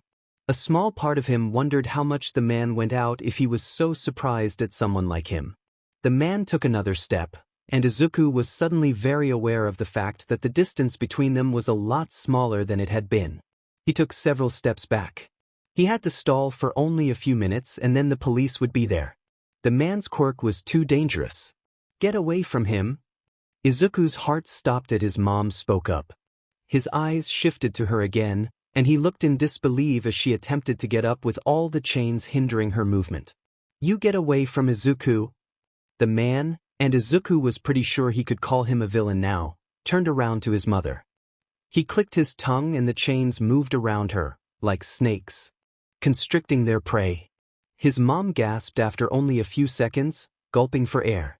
He was suffocating her, shutting of her blood flow. Izuku was moving before that thought had been fully grasped. The villain hadn't even turned fully back around to face him when Izuku's fist landed in his face. Izuku jumped back while the villain stumbled and looked at his mom in panic when he realized that may have not been the best idea, but the chains seemed to have loosened, leaving her to gasp for more air, her eyes panicked and pained. There was a growl. "Fucking kid. Why the fuck did you just punch me? Were you trying to save her? Ha! You're a joke. A quirkless kid. You think someone like you can hurt someone like me? You think you can stop me from killing her?" The villain seemed to do an entire 180 in personality, suddenly angry and bitter, ranting to Izuku. Izuku tensed again, readying himself for an attack. "Well, fucking awesome, I'm here then because I'm pretty sure I can." Someone roared. His mother squeaked. And there was 𝗂𝐿. Of course. An explosion went off directly behind the villain. "What the fuck do you think you have done to my fucking mother and auntie, you fuckhead?" 𝗂𝐿 screamed as he jumped away, putting distance between the two of them. The villain stumbled a little bit from the explosion but less than Izuku had expected. Sure, 𝗂𝐿's explosions weren't yet as strong as the ones when they were at Yui, but they were still impressive at an age of 11. 𝗂𝐿 looked dangerously angry though, obviously disturbed at seeing his mom out cold, or possibly. Izuku wouldn't finish that thought yet. The villain turned around so that he would have Izuku on one side of him, 𝗂𝐿 the other, and their mothers behind him. He was crowing, abruptly switching his mood again. "There he is. I said he would be there. I told him he would follow the quirkless one. I told him." 𝗂𝐿 was not amused. He growled. "Get away from my mother, you bastard." The villain seemed to ignore him though, and was flicking his eyes between the two of them excitedly. "Izuku, look out," his mom called out. And Izuku was only just able to avoid a chain which was speedily shot out from the ground for his foot. A metal controlling quirk? Or only able to control those specific chains? How many chains did he have on him? Did it have to be a special sort of metal? The questions in his brain just wouldn't shut up. Izuku managed to grab the chain, and he tugged it as hard as he could, making the villain stumble again. 𝗂𝐿 and Izuku made eye contact for less than a second, but it was enough. 𝗂𝐿 powered forward to go in for the kill. A second blast went off. This time right in the villain's face. There was a scream, but when the smoke cleared up it revealed the villain with only minimum burn wounds. He had other chains wrapped around his arms. There was a choking sound, but not from the villain. They whirled their head around to their moms again. The chains around them were swirling, making their bodies move in a kneeling position. Mitsuki-san was hanging limply, but Izuku's own mom was fighting it, or at least trying. "Get away, Izuku. Just run, both you and Katsuki-chan." Izuku shook his head violently. "Izuku, I'm serious." Her voice shook. "You can't do anything for us here. It's obvious he's targeting you and not us. Just leave now, before something happens to you too." "Will you fucking shut up, woman?" The villain burst out and whirled around again. He clenched his fist and Izuku's mom choked when the chains tightened around her. He turned around, pointing his finger at him angrily. "You two kids will stay still and cooperate, or else these two will feel the consequences." 𝗂𝐿 bristled. "Fuck you dash." 𝗂𝐿 froze when a sudden scream of pain came from Izuku's mom and a grunt from Mitsuki-san. "I'm all for playing games, kid, but you'll not win this one," the villain smirked. "Now, will you stand still for a second? I promise you that your moms will be all right then," Izuku stuttered. "How do we know you will keep that promise?" 𝗂𝐿 bristled again, turning to him. "You fucking idiot, you don't seal deals with people like him. Are you out of your mind, idiot? And you," 𝗂𝐿 pointed his finger at the man. "I will fucking murder you before I listen to you." A chain shot out again, just as Mitsuki-san was thrown on the ground by the chains, her head bouncing of the concrete with a nasty thud. 𝗂𝐿's head immediately snapped to her, and Izuku called out a warning, but it was too late. The metal grabbed 𝗂𝐿 and wrapped itself around him, pulling on one of his ankles, which forced 𝗂𝐿 to fall on the ground. There were blasts, screams, and explosions, but 𝗂𝐿 was confined. He was captured and wouldn't get out of those chains again. "So, will you listen?" The villain turned to him, the same smirk still plastered on his face. His eyes flickered to Izuku's mom. "Or do I need to hurt the other one too?" Izuku looked with horrified eyes at the villain and his mom. His mom, who now had chains covering her mouth, was making muffled sounds while still gasping for air, shaking her head and tearing up. Izuku wondered somewhere in the back of his mind where Sansa and Machida were. They should have been here by now. Well? His mom choked, and Izuku scrambled. Wait, no, stop. Just leave them alone, I'll do what you want, the villain grinned, ignoring Kaken screaming angrily at the both of them. You will stay still for me? Izuku blinked, taking a deep breath. Only after you let them go. The villain flicked his head over to Izuku's mom, who was gasping and had fallen over, and Mistuki-san, still out cold. He shrugged. Okay. The chains removed themselves from their mothers. His gaze flickered to Izuku again, but he shook his head and he pointed at Kaken. He was asking too much, but he only needed a minute. Then they would be there. They had to be there. Then the villain narrowed his eyes. I won't let him go. He's mine now. Izuku trembled. You said you would let them go. I was talking about the other ones. Then you lied, the man bared his teeth. Any time now and the cops would be there. Anytime. I didn't say anything about who I would let go. You should be happy with those other two already. I don't want you to hurt Kaken. The villain grinned. Well, you know what? If you will be nice and quiet for me from now on, maybe I'll try not to. There was a shift behind him, and as a heavy metal thing hit him on the back of his head, Izuku collapsed.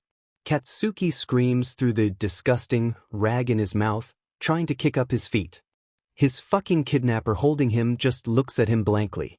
The white van he was being dragged into was the same one as the one from earlier. It was dingy, and the insides were clad with chains and manacles. A limp Deku was already hanging like a doll with all his strings cut but the ones at his wrist on the wall.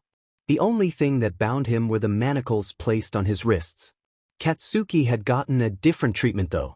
Katsuki's hands were literally circled by metal chains, leaving him unable to use his quirk, and the man had forced something down his throat which left him dizzy and fuzzy. He had been fighting the urge to fall unconscious only because of his mother, Auntie, Deku, and because this man was a fucking bastard and he didn't deserve Katsuki going easy on him.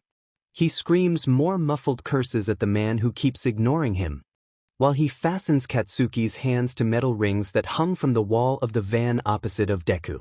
Less than a minute later, the van's door closes behind the man while Katsuki can't do nothing but struggling to come free in vain.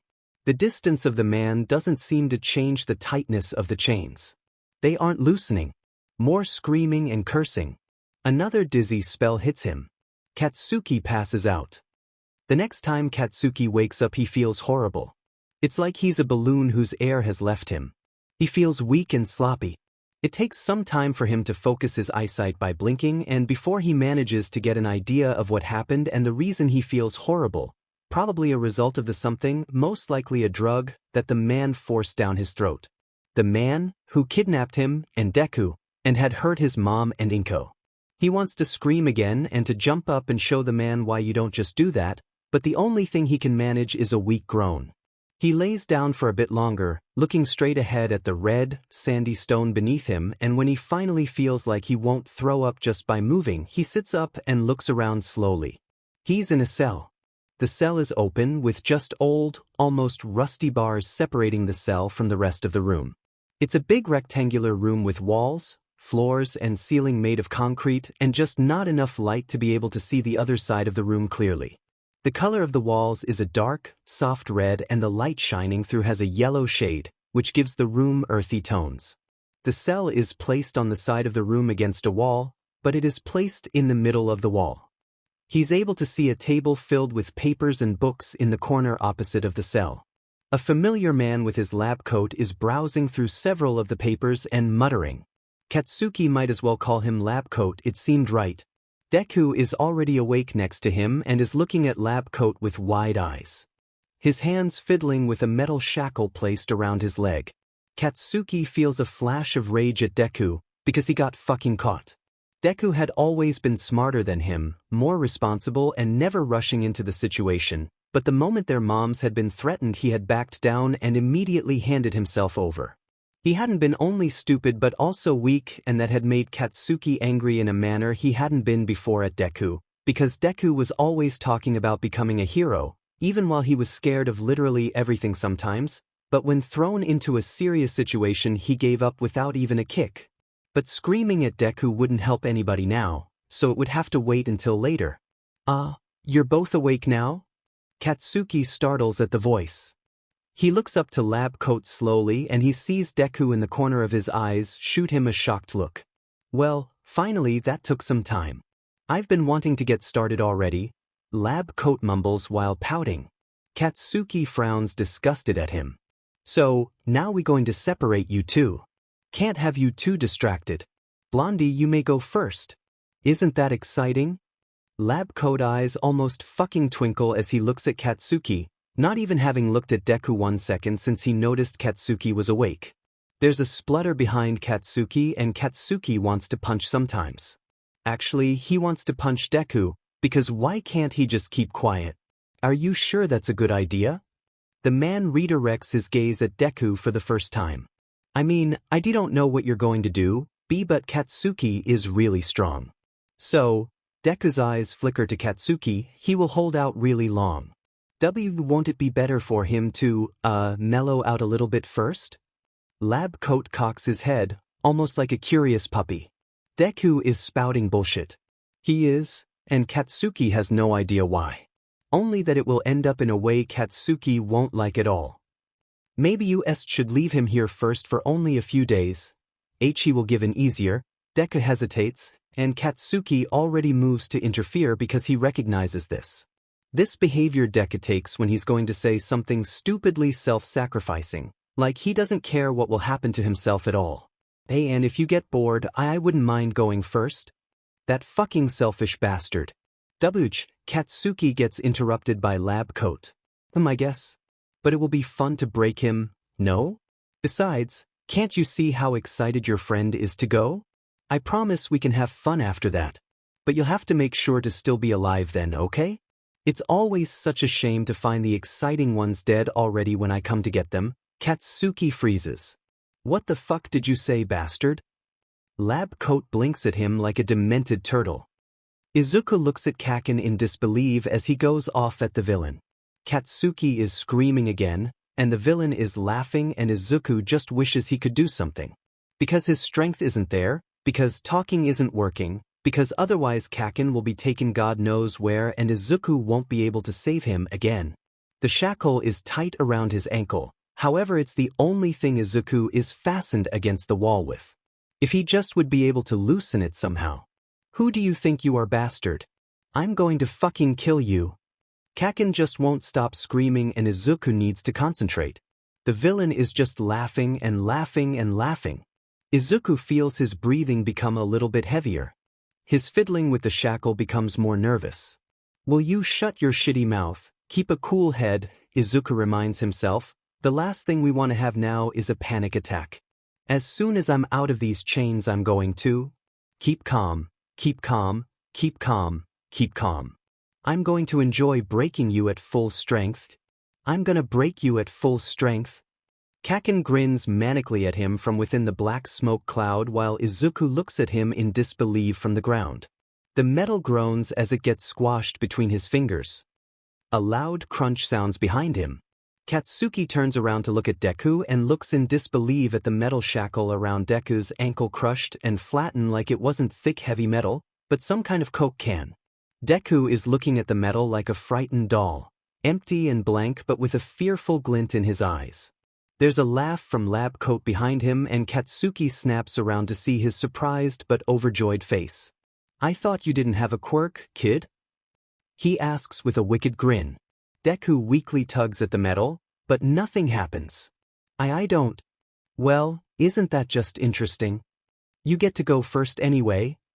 The words echo around Izuku's head as he lays on the cold, stone table. He had struggled at first, scrambling to get away from the table and manacles that were only half circles coming out of the stone. It hadn't taken long for him to give up though.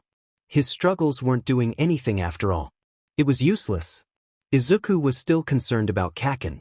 Because while it was obvious Izuku would get main attention from the villain now, Kaken wasn't cleared forever. Izuku needed an escape plan. The manacles made his mind hazy with repressed memories though, and Izuku hadn't been able to clear up his mind since they had closed. Keep calm for me now. Otherwise I will get your friend too. He's was the one I wanted, you know. You were just a bonus. I thought Sensei would like him. He has such a nice quirk. I wonder if he only explodes his hands. But now I think Sensei will like you too. If you just keep silent for me, okay? Midoriya blinks up in the too bright lamp hanging above him, while listening half-heartedly to the villain ramblings. Keep silent and calm, otherwise he will do something to Kaken. The man is sitting on a spinning chair with wheels, weaving through the room quickly, and sometimes making spins.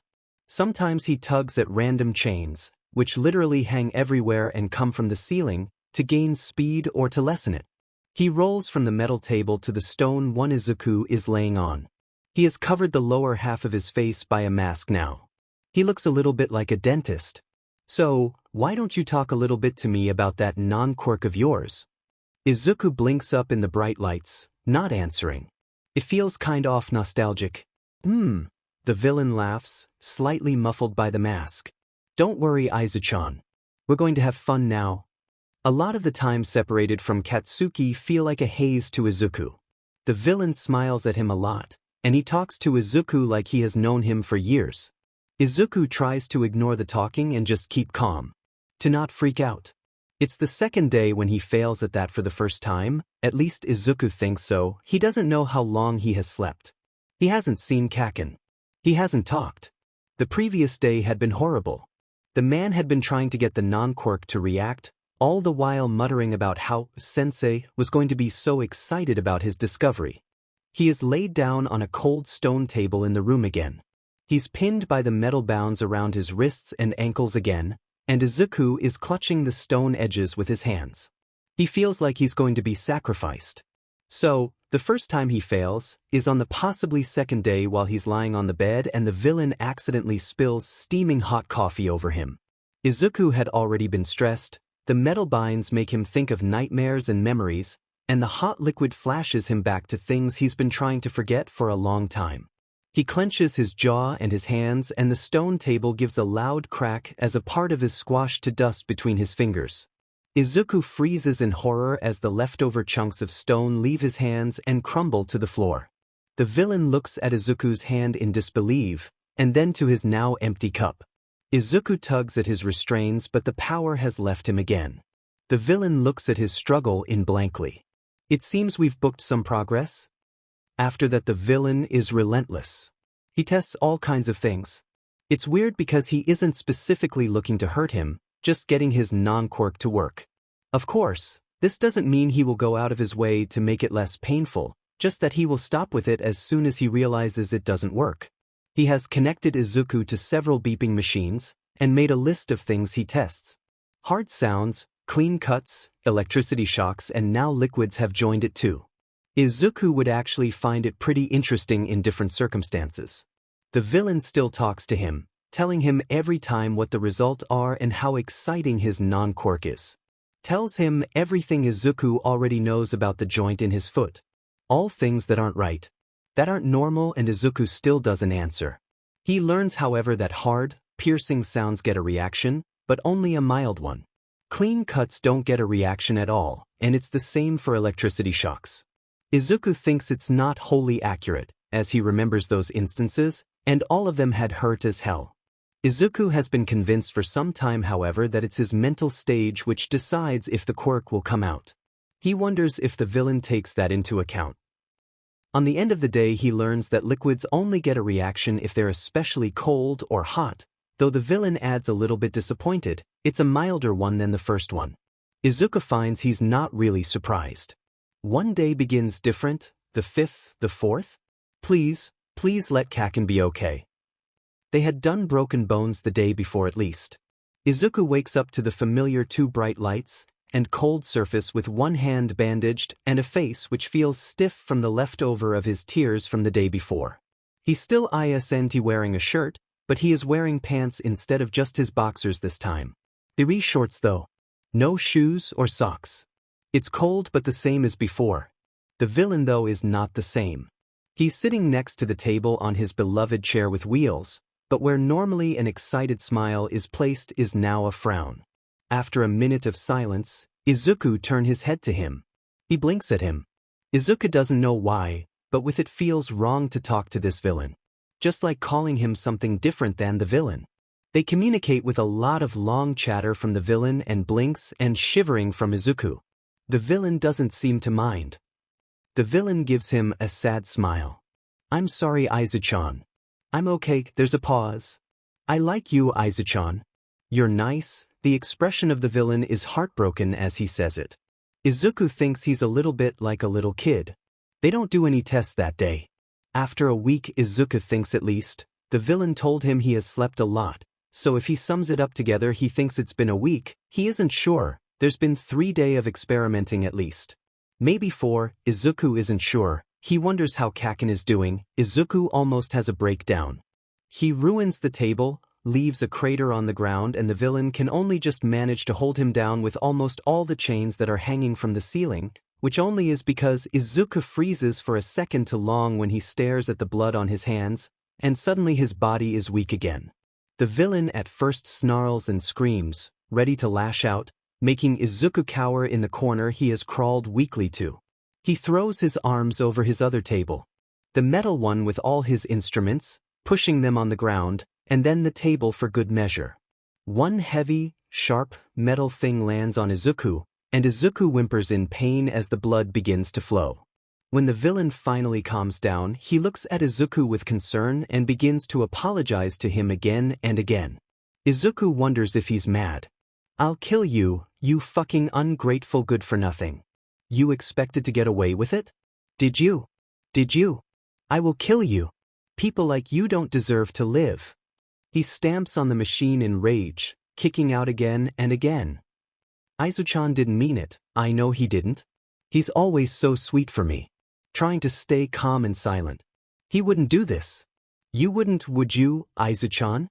The voice of the villain is urgent and hassled. On the verge of panic and rage, Izuku wants to cry, but all he can do is give him an empty broken smile while he lays on the ground unable to get up again. No, that's right. Izuku-chan wouldn't do that on purpose to me, the villain continues. Izuku sobs. I'm so sorry, Izuku-chan, I didn't mean it. Tell me where it hurts. We'll make you all better. I'm so sorry. Please forgive me. Izuku thinks he is. Izuku is coughing. His throat is dry and every single cough feels like a stab. That's not what Izuku is focusing on though. He looks at the blood covering his hands in horror. His gaze shifts slowly to villain. What did you do to me? It's the first time he says something to the villain ever since he's been brought to this room, even if it is a pained, hushed whisper. It's the first sign he's breaking dash. There's anger is that question, but mostly hysterical dread. The villain looks at him with distressed eyes, ignoring the question. You can't escape, Izuku-chan. I like you, Izuku-chan. But you can't leave. I can't leave, Sensei will never let me leave. So, the only way is for you to stay here. I can't be alone. Please, don't leave me alone again. I will make sure Sensei won't know how precious you are. You have to stay my friend. Promise me you won't leave? Izuku just stares at him, the cell smelled. Or rather Katsuki himself smelled, but Katsuki was happy to blame everything bad on something or someone else right now. It was a rather stupid thing to be frustrated about while in his predicament, but the cell had been silent and maddening for the last 2 days, so Katsuki couldn't really bring himself to feel bad about it. He hadn't seen Izuku for those same 2 days. No, Katsuki had just been sitting there. Not able to move a lot because of a shackle around his neck and handcuffs that pin his hands directly against the wall with chains still engulfing most of his hands. Too high to sit comfortably but too low to actually stand. Katsuki suspects they were placed there with adult sizes in mind. Entirely useless and unable to do anything, no matter how much he fumed and raged. It's so silent in the chamber that the only thing Katsuki can hear is his breathing and his thoughts, both of which suddenly deafeningly loud. Because Katsuki doesn't like to think. At least not this way. Reminiscing has never been his forte. He likes to just avoid the hard topics and focus on other things. But there aren't any other things here. Nothing but dust, metal and stone. Sometimes 𝗧𝗵𝗲 thinks he hears something beyond the walls of the chamber, but it sounds vaguely like screams, so 𝗧𝗵𝗲 tries to convince himself that those are just sounds his mind is making up. He hasn't seen 𝗕𝗏𝗀𝗀 yet either. He wonders if he will. A small part of him actually wishes for it, because he hasn't eaten or drunk anything in 2 days and the sting in his stomach is beginning to hurt, and his throat feels like something crawled in there and died, which really isn't an image 𝗧𝗵𝗲 needs right now. He's pathetic. He's already caught himself counting cracks in the wall at least 3 times. He's tried his quirk again and again before, but it's cold in the cell. Cold enough for 𝗧𝗵𝗲 to flinch when his skin touches the stone instead of his clothes, and for it to feel like all his warmth is sucked out of him even through the fabric. Sweating isn't really possible for him now. Hell, he has trouble to just keep warm enough and not sit there shivering like an idiot. He shifts from position, trying for at least the 100th time now to get the kink out of his shoulder. 𝗧𝗵𝗲 has got to do something. At least make an attempt at escaping, but his body is weak and restrained. There's nothing in the cell but his own body and his clothes to help. 𝗧𝗵𝗲 doesn't know how he can do something. He shifts again.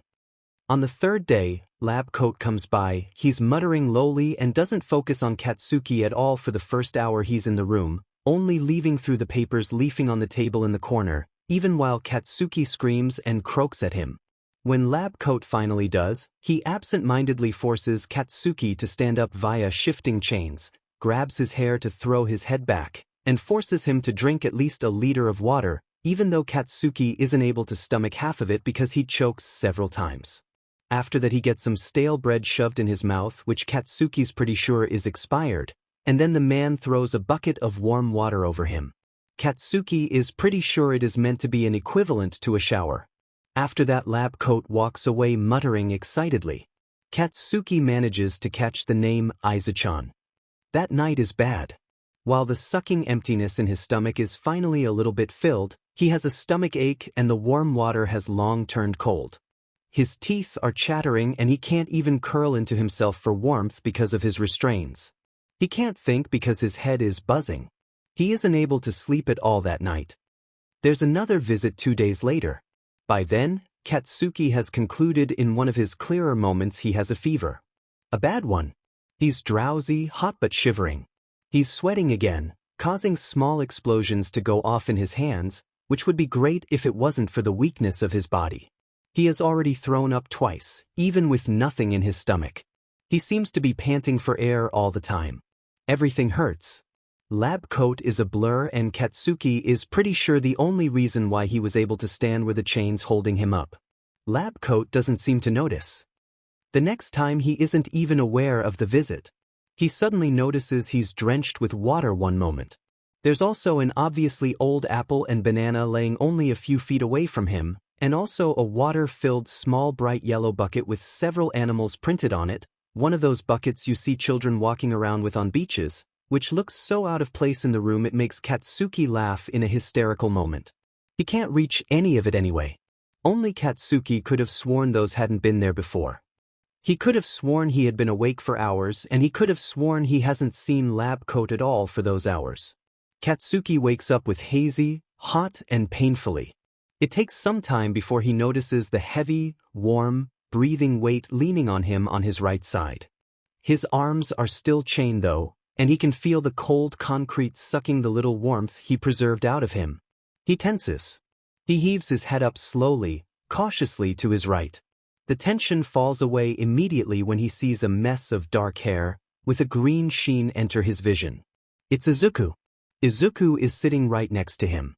It's like a wave of relief engulfs 𝗧𝗵𝗲𝗃 and his body gives a metaphorical sigh of that relief. Oh God, it's Izuku and he's breathing.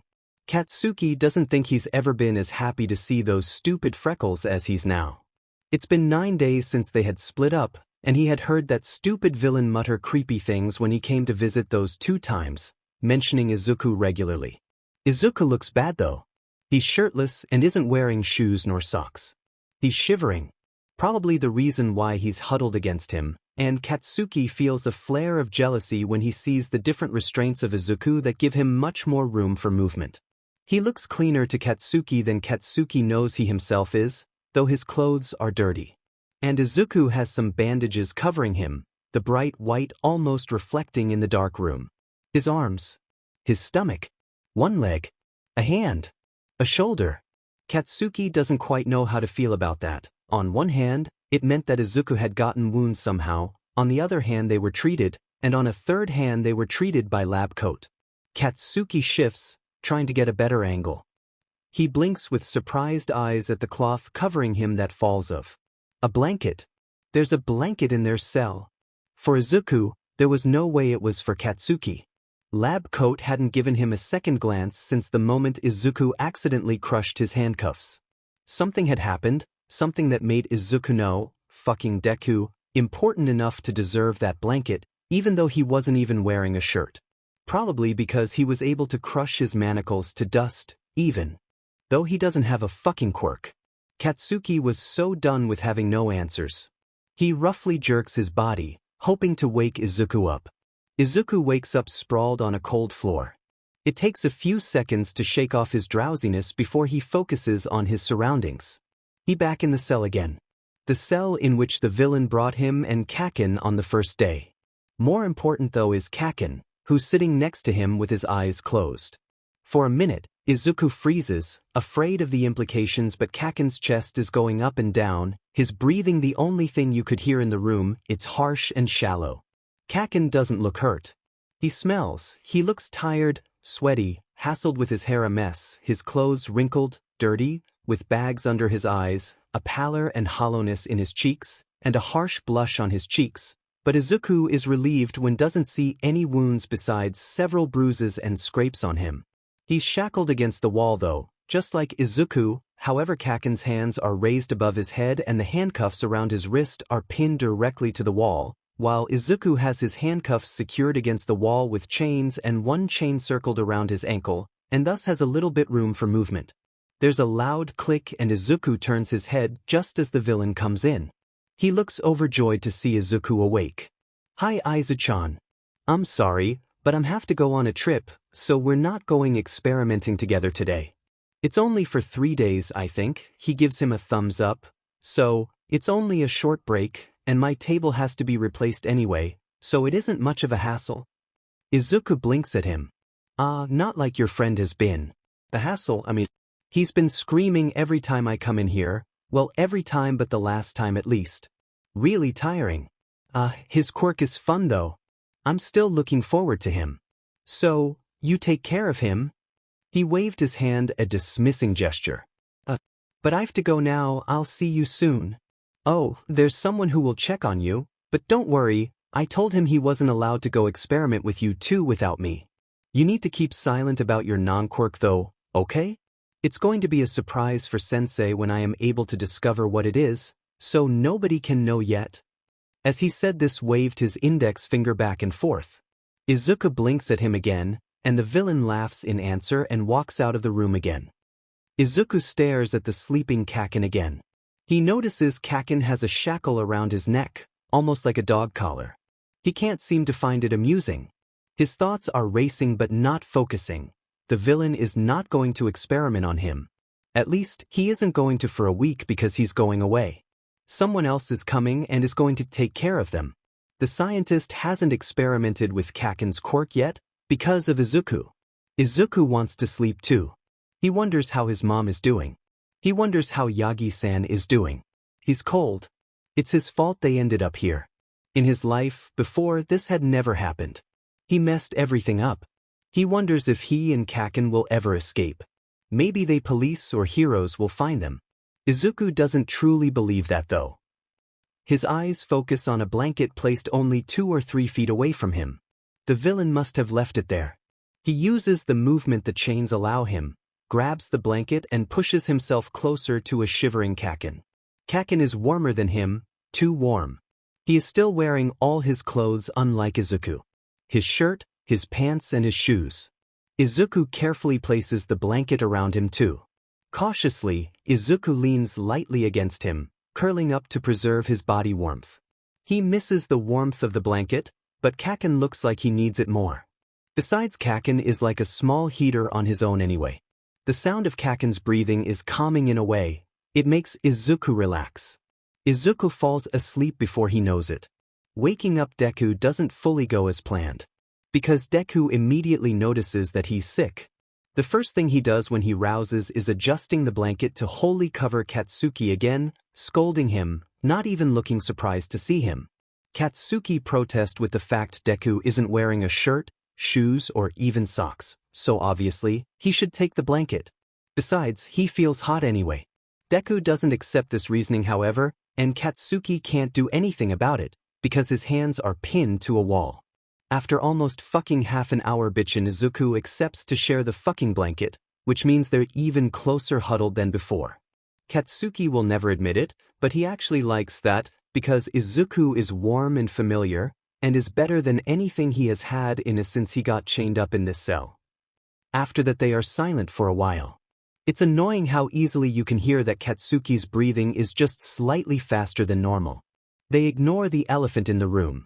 The fact that they're kidnapped. That both have no idea at all what to do. Their mothers. Sometime later, Deku interrupts the silence by asking about what happened to him, and Katsuki gives a short summary about sitting here for a week, creepy lab coat who came in sometimes muttering stupid things, and the 4 times he has gotten food, water, and a shower. He doesn't mention the times where the villain didn't dry him, how he ended up with such a bad feeling that he wasn't even sure if he conscious for a few days, and the despondent look lab coat had, like a child who lost his balloon, when he had found Katsuki laying in his own sweat and vomit the last time. Deku looks at him in surprise. You haven't stood up in an entire week? Then he shoots in a ridiculous concerned fit, muttering things about muscles and bones. Katsuki interrupts him by saying he has in fact stood up a whopping 3 times, when he got checked up by the man. This doesn't really seem to comfort Deku, but at least he calms down. Deku is silent again after that. Katsuki hesitates for a while, suddenly less willing to interrogate him now he looks so sad and tired. He decides for something smaller first. He speaks, "What about you?" Deku's eyes flicker to his, but he averts them almost immediately when he sees Katsuki looking at him intensely.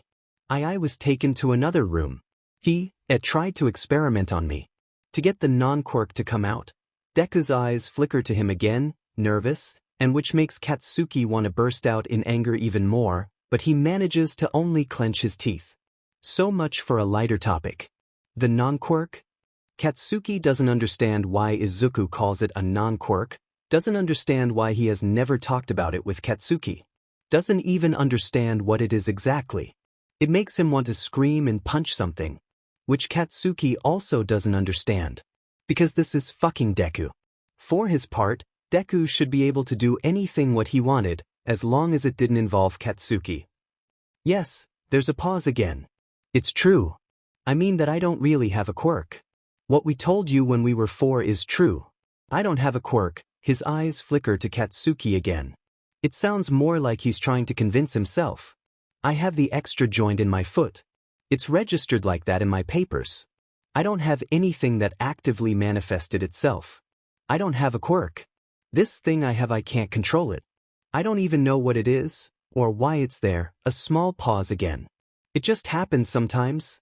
Most often when I'm upset, but sometimes in normal situations too. He smiles weakly. It's really annoying actually, because sometimes I just accidentally ruin doors, or my chopsticks, or walls. Katsuki's mind freezes for a moment. Walls? His voice is slightly higher than normal, but Deku doesn't seem to hear him. Katsuki doesn't know if he's glad or annoyed. You might as well call me quirkless, because I am. I don't know. I'm just dangerous and weird also. Dangerous? Deku blinks to him, surprised. Ah yes. Because I can't control it. It hasn't yet, but it will if it goes wrong. It's going to go wrong. I'm not sure if I even should be allowed to live this way. I could hurt, or even kill everyone I touch, even if it's accidental. Katsuki is silent for a while after that. Why didn't you tell me? I don't know. I haven't even told Mom. She just thinks I have a special talent for destroying things. Deku gives a weak laugh. I know it's not an actual quirk. It's weird. It's abnormal. I don't want to bother her and make it even harder on her. This is a thing that can blow up in your face fast and painfully. A pause again. Izuku continuous in a softer voice, something irritatingly fragile in it. I just don't want her to be afraid of me. I know it's selfish, but I don't even have a but. I'm pathetic. They both fall silent again, this time longer. Katsuki is able to get an up-close show of an Izuku who's slowly getting more and more miserable. He tells himself he doesn't care. After maybe an hour, Katsuki's voice croaks again, making Deku jump. You say you can't control your quirk? It wasn't a question. And you say it's a danger to others. But you also tell me you haven't actually hurt anyone accidentally, an actual person and not an object? Since when have you had this thing then? Deku looks up startled. The first memory I have of it is when I'm 5. Katsuki looks at him with puzzled, piercing eyes. Why are you so afraid of doing it then? Deku looks at him surprised. It would be logical to be afraid of hurting others when you can't control it, right? I mean, if it happens with objects, it can happen with persons too. But isn't that the point? The fact it hasn't happened with actual persons, and has with objects. Shouldn't that tell you enough? Deku looks at him with frightened, almost caged eyes. He shifts his face away. They're silent again. Here, take it. Katsuki shakes his head. Stupid, you should take at least half of it. Don't look down on me. Deku sighs. Kaken, you're sick. I'm not looking down on you at all. I'm trying to make sure you're all right. Well, you're weak, so you should get extra water too then. Kaken, just please. He moves the ridiculous bucket to Katsuki's mouth, and Katsuki jerks his head away again. He feels accomplished when he hears the soft sigh of Deku again. Almost. Only a few minutes and Deku would give in. The experiments had obviously been hard on Deku and his normal stubbornness had taken a hit because of it. But then the inside of his throat begins to tickle in that irritating way, he coughing violently in seconds. Which hurts. A lot. Katsuki had never thought that the burning feeling of an intense cough coupled with a dry throat would hurt so much. It leaves him heaving for air and with tears in his eyes. Kaken, are you okay? Katsuki's body becomes hotter and hotter, and he can't breathe. Black encompasses him. Kaken, please. Just you're sick. The blanket will keep you warm. You need to stop moving so much. Katsuki blinks at the blurry shape in front of him. It's too warm, he mumbles. Kaken, you're ice cold? What's that? Deku blinks at him excitedly. Kaken, you're awake. Careful. Katsuki decides to ignore the last word. Yeah, it was impossible to not be with you being so loud. Deku freezes before he averts his eyes. Sorry about that. Katsuki weakly waves the apology away. It's not important. What is that on your hand? Immediately Deku's eyes widen as they gain a panicked look. He hastily and unsubtle hides his hand behind his back. And nothing. Fuck that. Is that blood? What the fuck, you're coughing up blood. And no, Kaken, it's nothing. Don't worry about it. Fucking Deku, don't worry about it. You're coughing blood. How is that not something I should worry about? Katsuki shifts angrily. Kaken, no. You're sick. You're going to overwork your body again. Don't avoid the subject, bastard. How long has it been? Deku blinks at him. What? You said the villain would return in about 3 days. How long has it been? Deku flinches. How long? Katsuki growls. I'm not sure. Time passes a rather slow when you're... Deku cuts himself off and his eyes look at Katsuki concernedly. Katsuki growls again. I think around 2 days. And the babysitter that lab coat said would come? Deku shakes his head. I'm thirsty, Dad. Katsuki looks up at the vague shape. Their voice is frantic as they answer. No, Kaken. It's just me, Deku. Katsuki ignores the words as he weakly tugs at the pants of the figure. Please. Water. Throat hurts. Dad splutters guiltily. I'm sorry, Kaken. I can't give you anything. He tugs again. Water, he says this time more forcefully. I'm sorry, Kaken. A strangled sound. We already drank everything. You know that babysitter? I don't think he's coming. Katsuki doesn't know if he should be relieved or not. Can't you just crush the manacles again? What? Why can't you just crush or chains again? Deku flinches. I tried. I don't know how to activate it though. Katsuki shoots him a dirty look.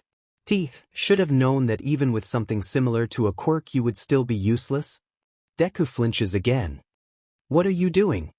Katsuki stares sleepily at unnaturally bent fingers, before his eyes widen in disbelief, snapping fully awake. What the fuck? I'm trying to escape, Kaken. I'm not sure what to do with my ankle yet, but this give me at least a little bit more room for movement. You're trying to escape by destroying your fucking hand. What the fuck's wrong with you? You should have at least consulted me before you decide to break your motherfucking fingers. Kaken, Deku looks completely calm, like he hasn't just broken the fingers of the hand that wasn't bandaged, and like Katsuki is the one that is acting irrationally. You're sick. Very sick. You didn't even recognize me the last time you woke up. And we haven't had food nor water besides one bucket in at least 4 days. You're going to die if you don't get out soon. A few broken fingers won't matter if that happens. So, you decide breaking your fingers is the best idea? With no further idea how to proceed? Because that's smart? Katsuki says sarcastically. Well, Kaken, at least I'm trying to do something. Do you have any better ideas? There's a small pause. That's what I thought. Izuku blinked at the pills in the villain's hands. Huh? Izuku, you're curious? Izuku merely blinked again. I created them. The last 2 persons I experimented with, they were a lot less fun than you. Don't worry, Hadwin combined a quirk a little bit like your friend. That's why I was so excited with your friend. With him I would be able to upgrade them, only needing 1 person this time. They're really cool so far. Look, all you have to do is throw them like this and the villain got in a pose that distantly looked like one of a baseball pitcher before throwing his arm in a smooth movement forward. The pills twirled in the air for a few seconds before they bumped against the wall on the other side of the room. 1 second there was nothing, and then Izuku's eyes widened as a whirl of fire and heat arose at the place where the 2 small tablets had landed. The wave of harsh wind tugging at his hair and the heat making his eyes burn and want to turn away. See? I'm sorry, Kaken. I didn't mean it that way. I'm so sorry. Fucking leave me alone. No, I'm sorry, Kaken. I just feel frustrated. It wasn't cool for me to take it out on you. Katsuki shakes his head angrily. The return of the villain, or lab coat like Kaken calls him, was peaceful in a way it probably shouldn't have been. The villain had come in with a loud exclamation of his name on what Izuku expected to be the 5th day or possibly in the night in between the 4th and 5th. Kaken had been half awake, only noticing something was wrong when the familiar weight and warmth of Izuku was pulled away from his side. He croaks once in protest and the villain pulls something like a cloth out of his pockets and shushes him while he forces it in Kaken's mouth, gagging him. Kaken hadn't reacted beyond one disgusted gag. And then Izuku got pulled away to the door. The villain hadn't even seemed to notice Izuku's mangled hand. And then they went through the door opening and they were separated again. Just like that. Nonsensically, it left Izuku reeling. Even though the last few days had been hard on them, with emotions raging and with fights that would exhaust them more than they should, Kaken had been like a giant boulder in the sea for him, firm and a constant. Like a calm in the storm, or more like the eye of the hurricane apparently. It was stupid, but it seemed a little bit more alright with Kaken, and now suddenly separated it hit Izuku. He was on his own here. Kaken wouldn't help him, couldn't because he was sick. Kaken was alone again. Kaken was also a kid, who was alone and sick in the cell. Izuku didn't have to be a doctor to know that Kaken wouldn't hold it out for much longer. And Izuku was returning again to the table, pain and the 2 bright lights. It was too much. He was only half aware as the villain ushered him to sit on the table like some mother hen. The world seemed to warp around him, and he stared at the face opposite of him. He didn't want to go back to that again. Izu-chan? Please, don't do this again. Izu-chan? Are you all right? It hurts. Come on, Izu-chan, talk to me. Kaken is alone again. Please don't. The words were out before he could stop them. You don't want to do this. Izuku looked him in the eye and the villain blinked and blinked. Izuku's eyes flickered to the silver glisten in the hand of the villain. A syringe with a long needle. Izuku wouldn't go back to that again. He couldn't. The metal bended and the stone broke. Tears streamed and lamps flickered. He wasn't much of a hero anymore, with too much names carved in gravestones and streaming blood on his hands, but he would be damned if he would let someone else hurt Kaken again. Deku-kun? Are you alright? Her voice was hesitant and Izuku gives her a smile. Of course, we just have to save him, right? That's what heroes do. Are you sure? She shot him a careful, concerned look. Super sure, we haven't trained for years for nothing. Her expression cleared up and she giggled. Well, I guess, if it's you who says that it will be alright then it will be. Katsuki startles as loud thundering shakes the building. A cacophony of noise and the light movement of the floors make Katsuki even more nauseous than he already is. And it's coming closer. He stares at the wall which direction the noise comes from, and suddenly it cracks open in one movement. The cracking and breaking of the stone deafening and the rubble and dust flying everywhere, leaving Katsuki bowed over coughing. There's a shadow in the cloud of smoke and Katsuki tries to discern it better, but his eyes are tearing up. It's only a small glimpse of the bright bandages with a dark, messy hair which make him realize who exactly is standing there. The smoke finally begins to clear up, and fucking Deku is crying, clear tracks making their ways down along his face. He looks confused, half-aware, with low eyelids and vague hysterical eyes. His arms and hands are covered by dust of the walls and several pieces of the stone have pierced the skin. There's something crackling along that skin, something along Deku's whole body really, almost like some kind of electricity was being conducted around him. A second everything is frozen, and then Deku is thrown to the side with such force it cracks the wall he gets tossed against, landing heavily on the table under it, breaking that too. Papers go flying and the small flicker of metal that follows gives away the perpetrator. 𝗵𝗃𝗁 steps in the room like the bastard he is. Deku is struggling and Katsuki looks on in disbelief. There's blood on the side of his face by his temple, slowly dripping down and mixing with his hair. He wonders if this is one of his hallucinations again. 𝗵𝗃𝗁 draws nearer Deku slowly, obviously cautious, but also calm, a strong contrast to Deku. Aizu-chan? You're acting strange.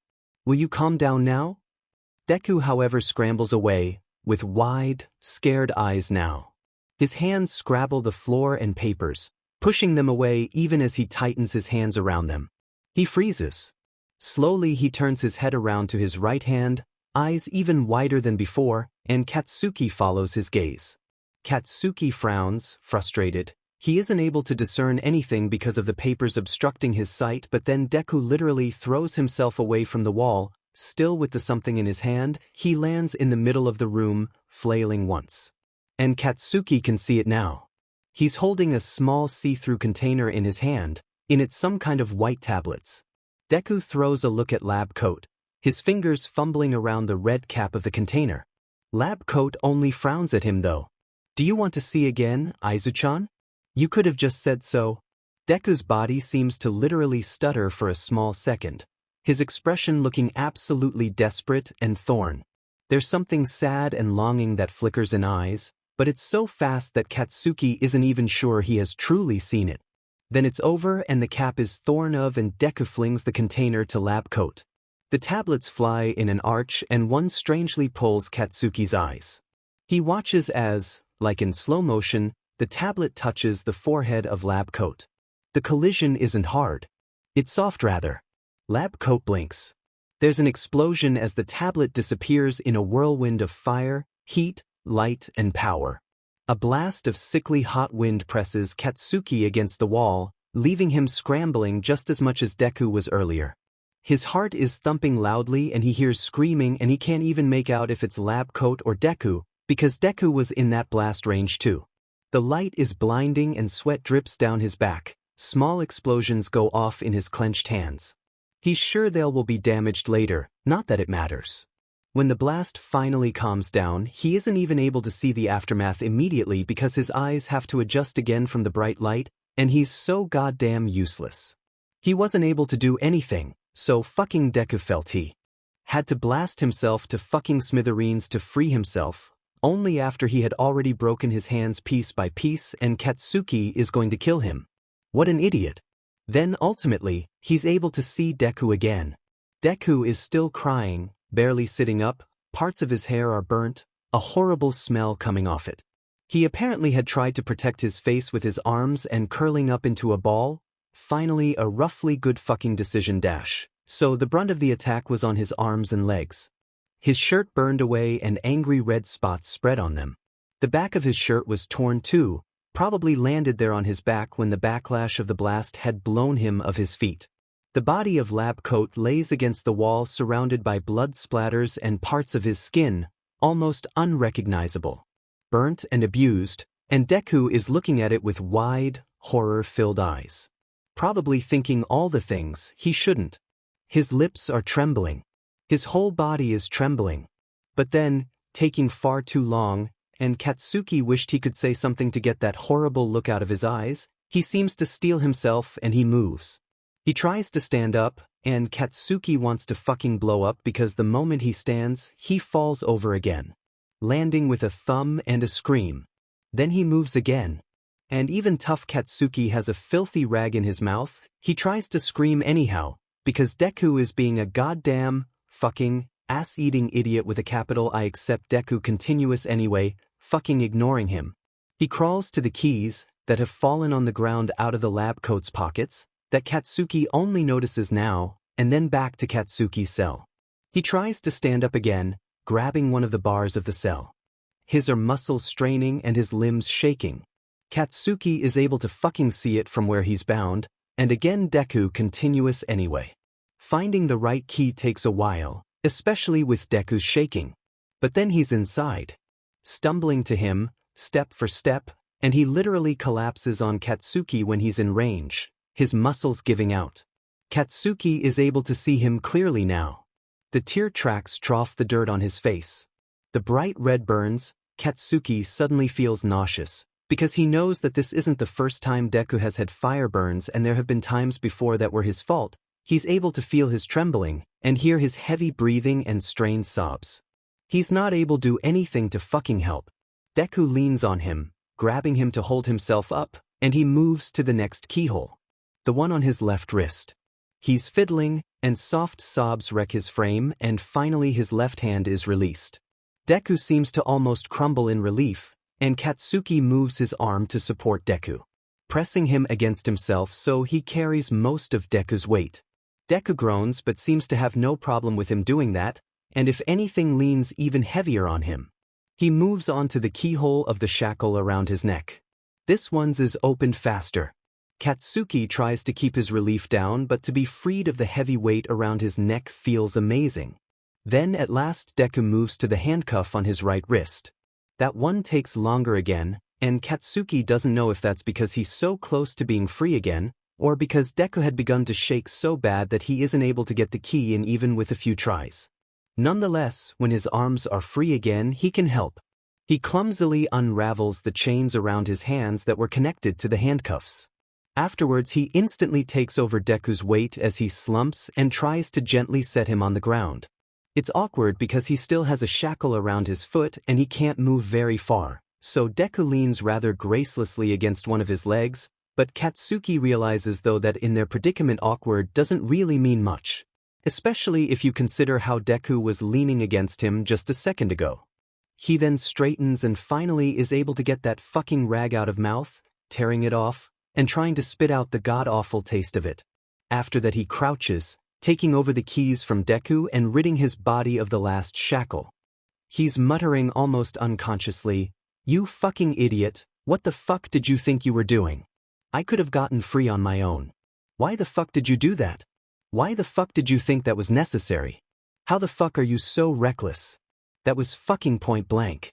How did you even think that would be a good idea? You're truly fucking useless." He understands he isn't all there anymore, because he hasn't even thanked Deku yet, but that's alright because Deku isn't all there anymore either. His eyelids are hanging low, but a small, irritatingly genuine, smile begins to adorn his face, the moment Katsuki begins to mutter. Which is probably a sign of madness or masochism. Most likely madness in Deku's case. Katsuki feels angry, and sick and tired and concerned and ready to collapse and he wants to cry, but he suppresses it to grab Deku carefully. One arm under his knees and one arm supporting his back. Deku flinches and grunts when he lifts him up, but he doesn't begin to suddenly scream in pain, so Katsuki takes that a good sign.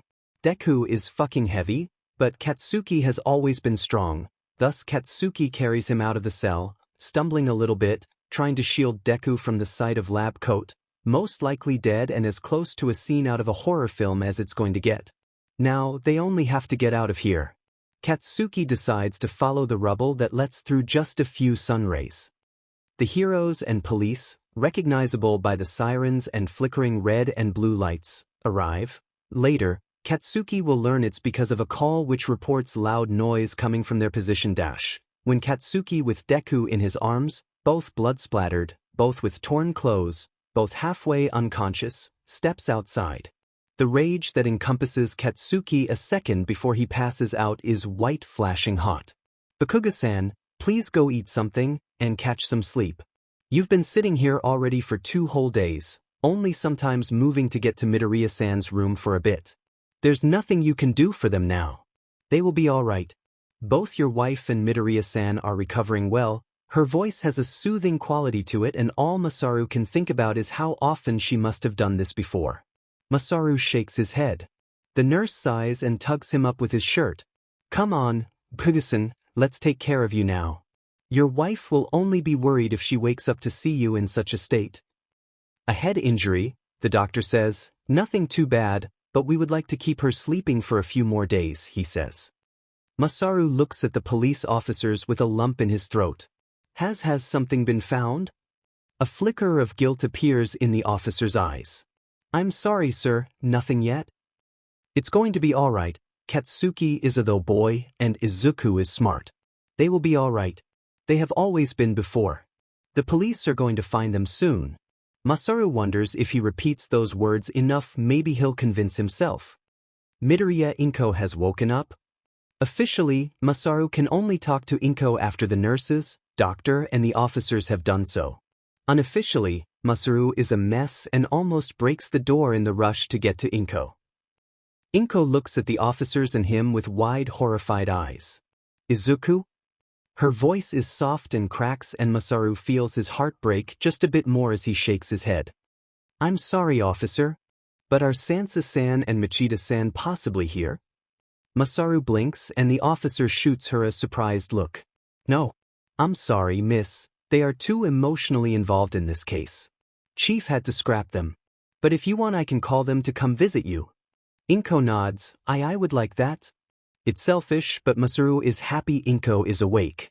Because even with how her eyes crack in concern and she has bags under her eyes, even as she cries in anxiety and worry and wakes up in a fret because of a nightmare, even with all that, at least Masaru isn't alone anymore. Mitsuki wakes up 2 days after Inko. The bandages bound around her head make her skin look pale and unhealthy, and they flatten her hair against her head. There are still far too much tubes connected to her.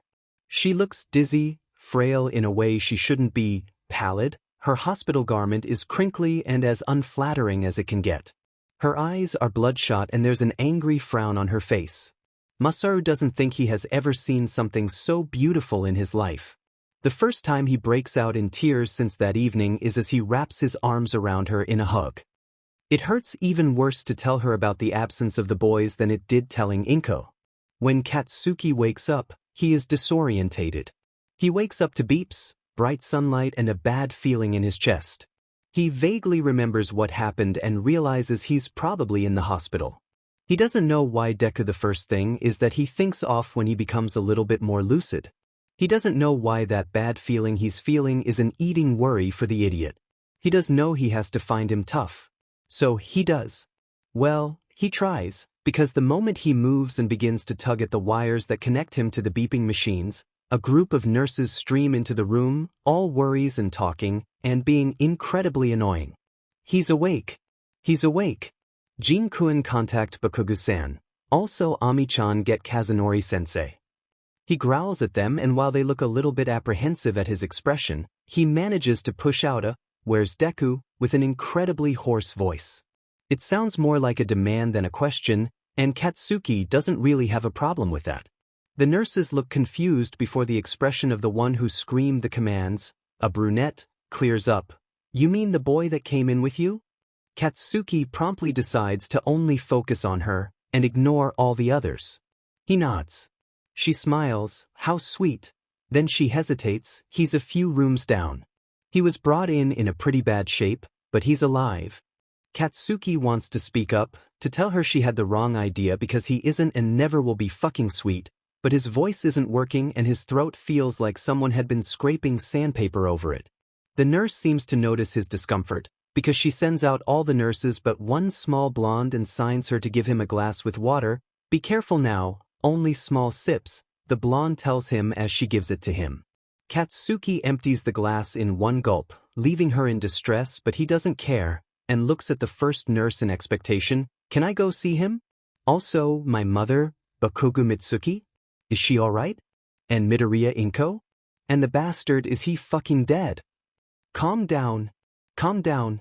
I'll answer all your questions, but first we need to check your health, and the police needs to talk to you. Your family would probably like to meet you too now that you're awake.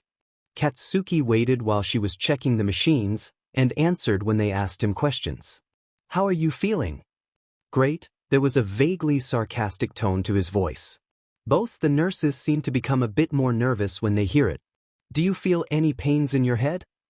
No. What's your name? 𝗵𝘃𝗲 𝗵𝐶𝗵𝗲. What's the name of the boy you came in with? 𝗵𝗃𝗧𝗍𝗔 Izuku. A few other questions follow. Stupid things like do you have any pains in your hands, or maybe legs, or possibly in your stomach? What's your age and also the date? He calls bullshit on that one because he has no idea how long he's been here, and to be honest he was never that strict in knowing the exact date. 𝗧𝗵𝗲 is getting more and more frustrated and the nurses are noticing it. They both have cringing smiles pasted on their faces, and 𝗧𝗵𝗲 is ready to explode after 5 minutes more of that bullshit. Regrettably they get interrupted before he can go off. The police officer walks in with a confident stride and all 𝗧𝗵𝗲 can remember is his and Deku's moms on the floor and Deku's mom crying and Deku falling on the ground after trying to get up and fucking crawling to him. He doesn't feel like they have a lot of right to be confident with him now.